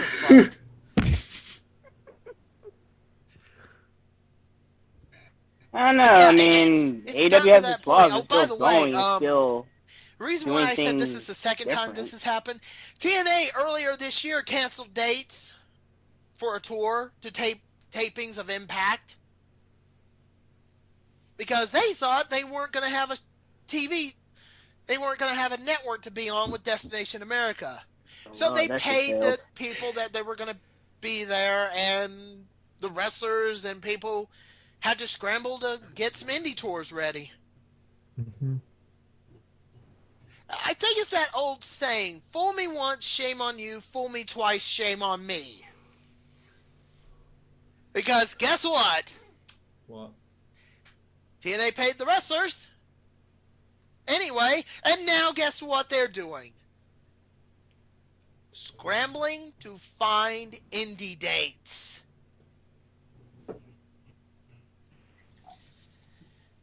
You'd think with this company they'd have a 3-strike rule, right? I bet you most of them, if this happens one more time, if the Maximum Impact Tour in the UK is canceled, that will be the final straw in the camel's back for this company. Most of the wrestlers will finally figure out, you know what, this is the 3rd time they've done it, I'm done with this, I'm going to find me a better place to work. And they will quit right on the spot. While some, and I'm sorry for using this term loosely, and I apologize to any other people who have went through this,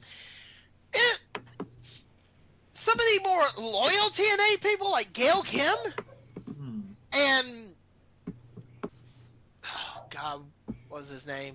I can't think. EC3 with Derek Bateman. They're gonna be like in that abusive relationship. You want to leave, but I love him. I needs him. He can't live without me. You know, it's funny that he says that because Gail Kim is now a Hall of Famer and now doing production now behind the scenes. You know this, MJ. That's a fair point. I don't know Yeah. what to say, except I'm kind of waiting now. If TNA is going to cancel their tour in India, what's they going to be saying for next year for their Maximum Impact tour? Was it the UK tour? Yeah, the UK tour. Is that going to get canceled next? I think this was It one can't where really actually cancel nodded off because during the recording. because that's supposed to be where Kurt Angle is going to do his retirement. Oh, you were knocked out after that? Yeah, that's the other thing. Kurt Angle's supposed to retire. This is his retirement tour. If TNA somehow cancels that, is it pretty much saying that there's no hope for TNA? There was. Oh, never Well, okay, there wasn't, but you know what I mean. I mean, L-Man's a loyal fan of TNA. And even he's now admitting that this is almost it. Like I said, the problem is that it's run by someone who isn't really human in a way. No, that's all it came out with. It's not run. It's basically run by someone who isn't human. What? Oh God! It's the lizard people. Daisy Core is part of the lizard people. I knew this day would come. Oh my God! What I mean is that I was going to say is it's run by someone who isn't really wrestling enthusiastic. Or at least that's what I feel like. It's just sort of run by someone who knows wrestling exists, but sees it as a business, not anything else. The problem is that that same person also doesn't really know how to run a business. Yeah. You know what? Since this is L Man's last night, why don't we do something a little different for the off script? Let's read some comments on YouTube. Hey! Yay! These comments are coming from the same video we watched for NXT. Nothing is handed to Eva Marie. Bullshit. If you want to find that video, it's basically on. You just go to WWE on YouTube. Just scroll down, you'll see it. It's got the big. It's basically got the thumbnail of Eva Marie. It's the one thing you can't miss. But watch, by the time this is uploaded, they'll disable comments and disable the rating. Exactly. Okay. So people will be looking at it. It's all gone. It's like, but they were reading comments. Where have they gone? Maybe they've gone crazy. Gone crazy. Already there. Ah, damn it. All right, I'm gonna start with the obvious one. Those 3K dislikes, though. Small X, big D. Supposed to be a laugh or something. Yeah. Get the hint, WWE. We don't like this girl. This is coming from Cassie Morris, and she has a Nikki Bella avatar. Nice choice of words. Nice choice of profile pic. Ooh. Next.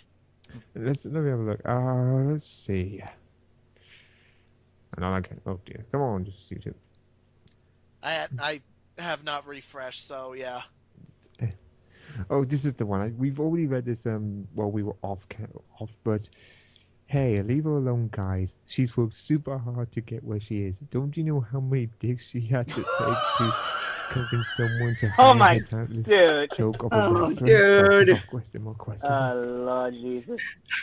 37. She sucked 37 dicks. In a row. In a row. MJ, you're next. Or do you want me and Elman to do it? I think MJ's just gone crazy. No, that'd be going crazier. I know I'm crazy, but Eva Marie, she's that sort of person that the Joker would look at and go, "Lady, you make Harley Quinn look like an angel." Here's something. No joke.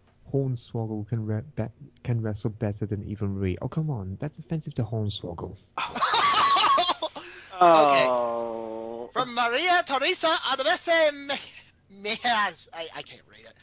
Does she understand that people boo her not because she's a good heel character, but because they don't buy her performance? She's getting better, but the title match was completely undeserved.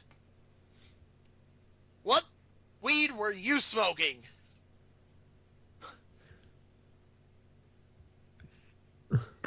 Those dislikes are handed to her. 72 likes and 150 dislikes. Probably it was a couple of days ago. LMAO. This is sad. I'm looking at it. Here's someone.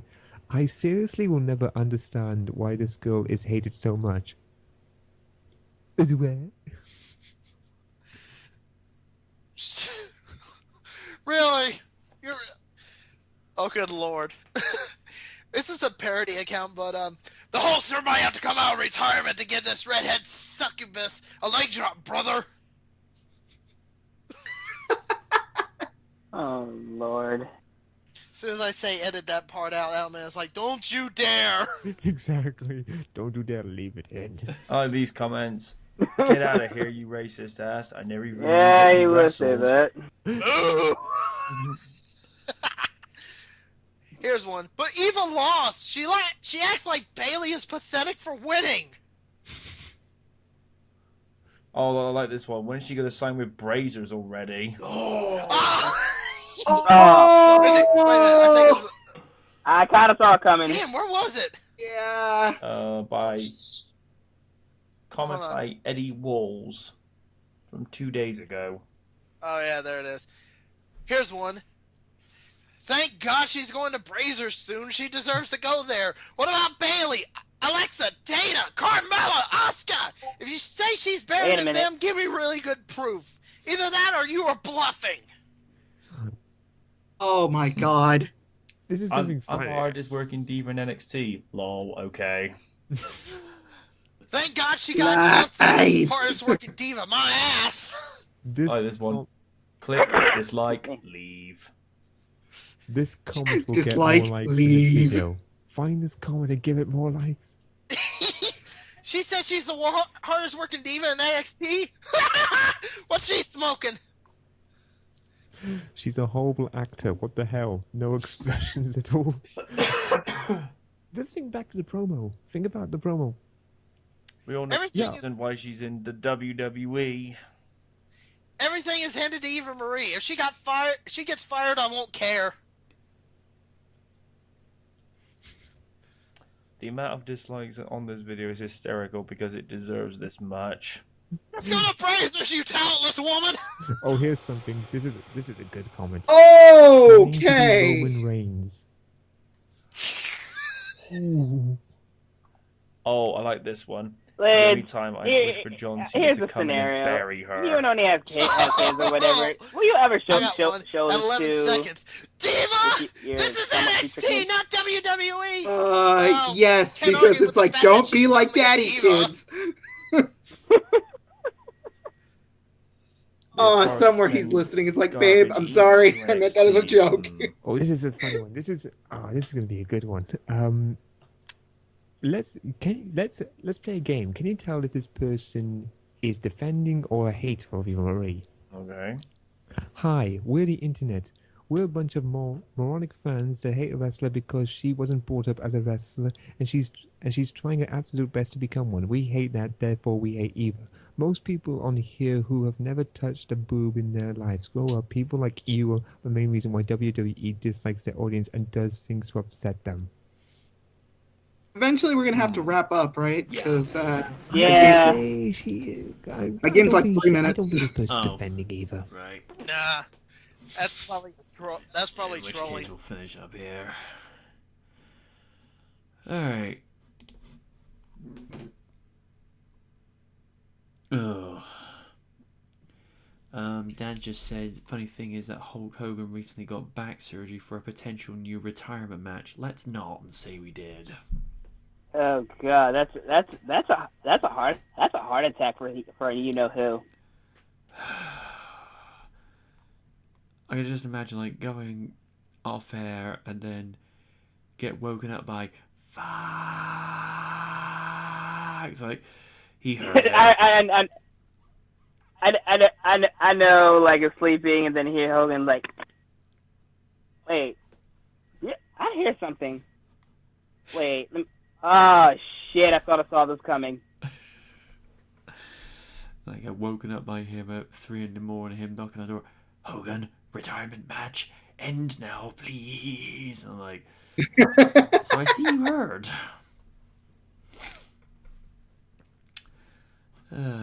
And on that note, folks, this has been it for episode 89 of SKL.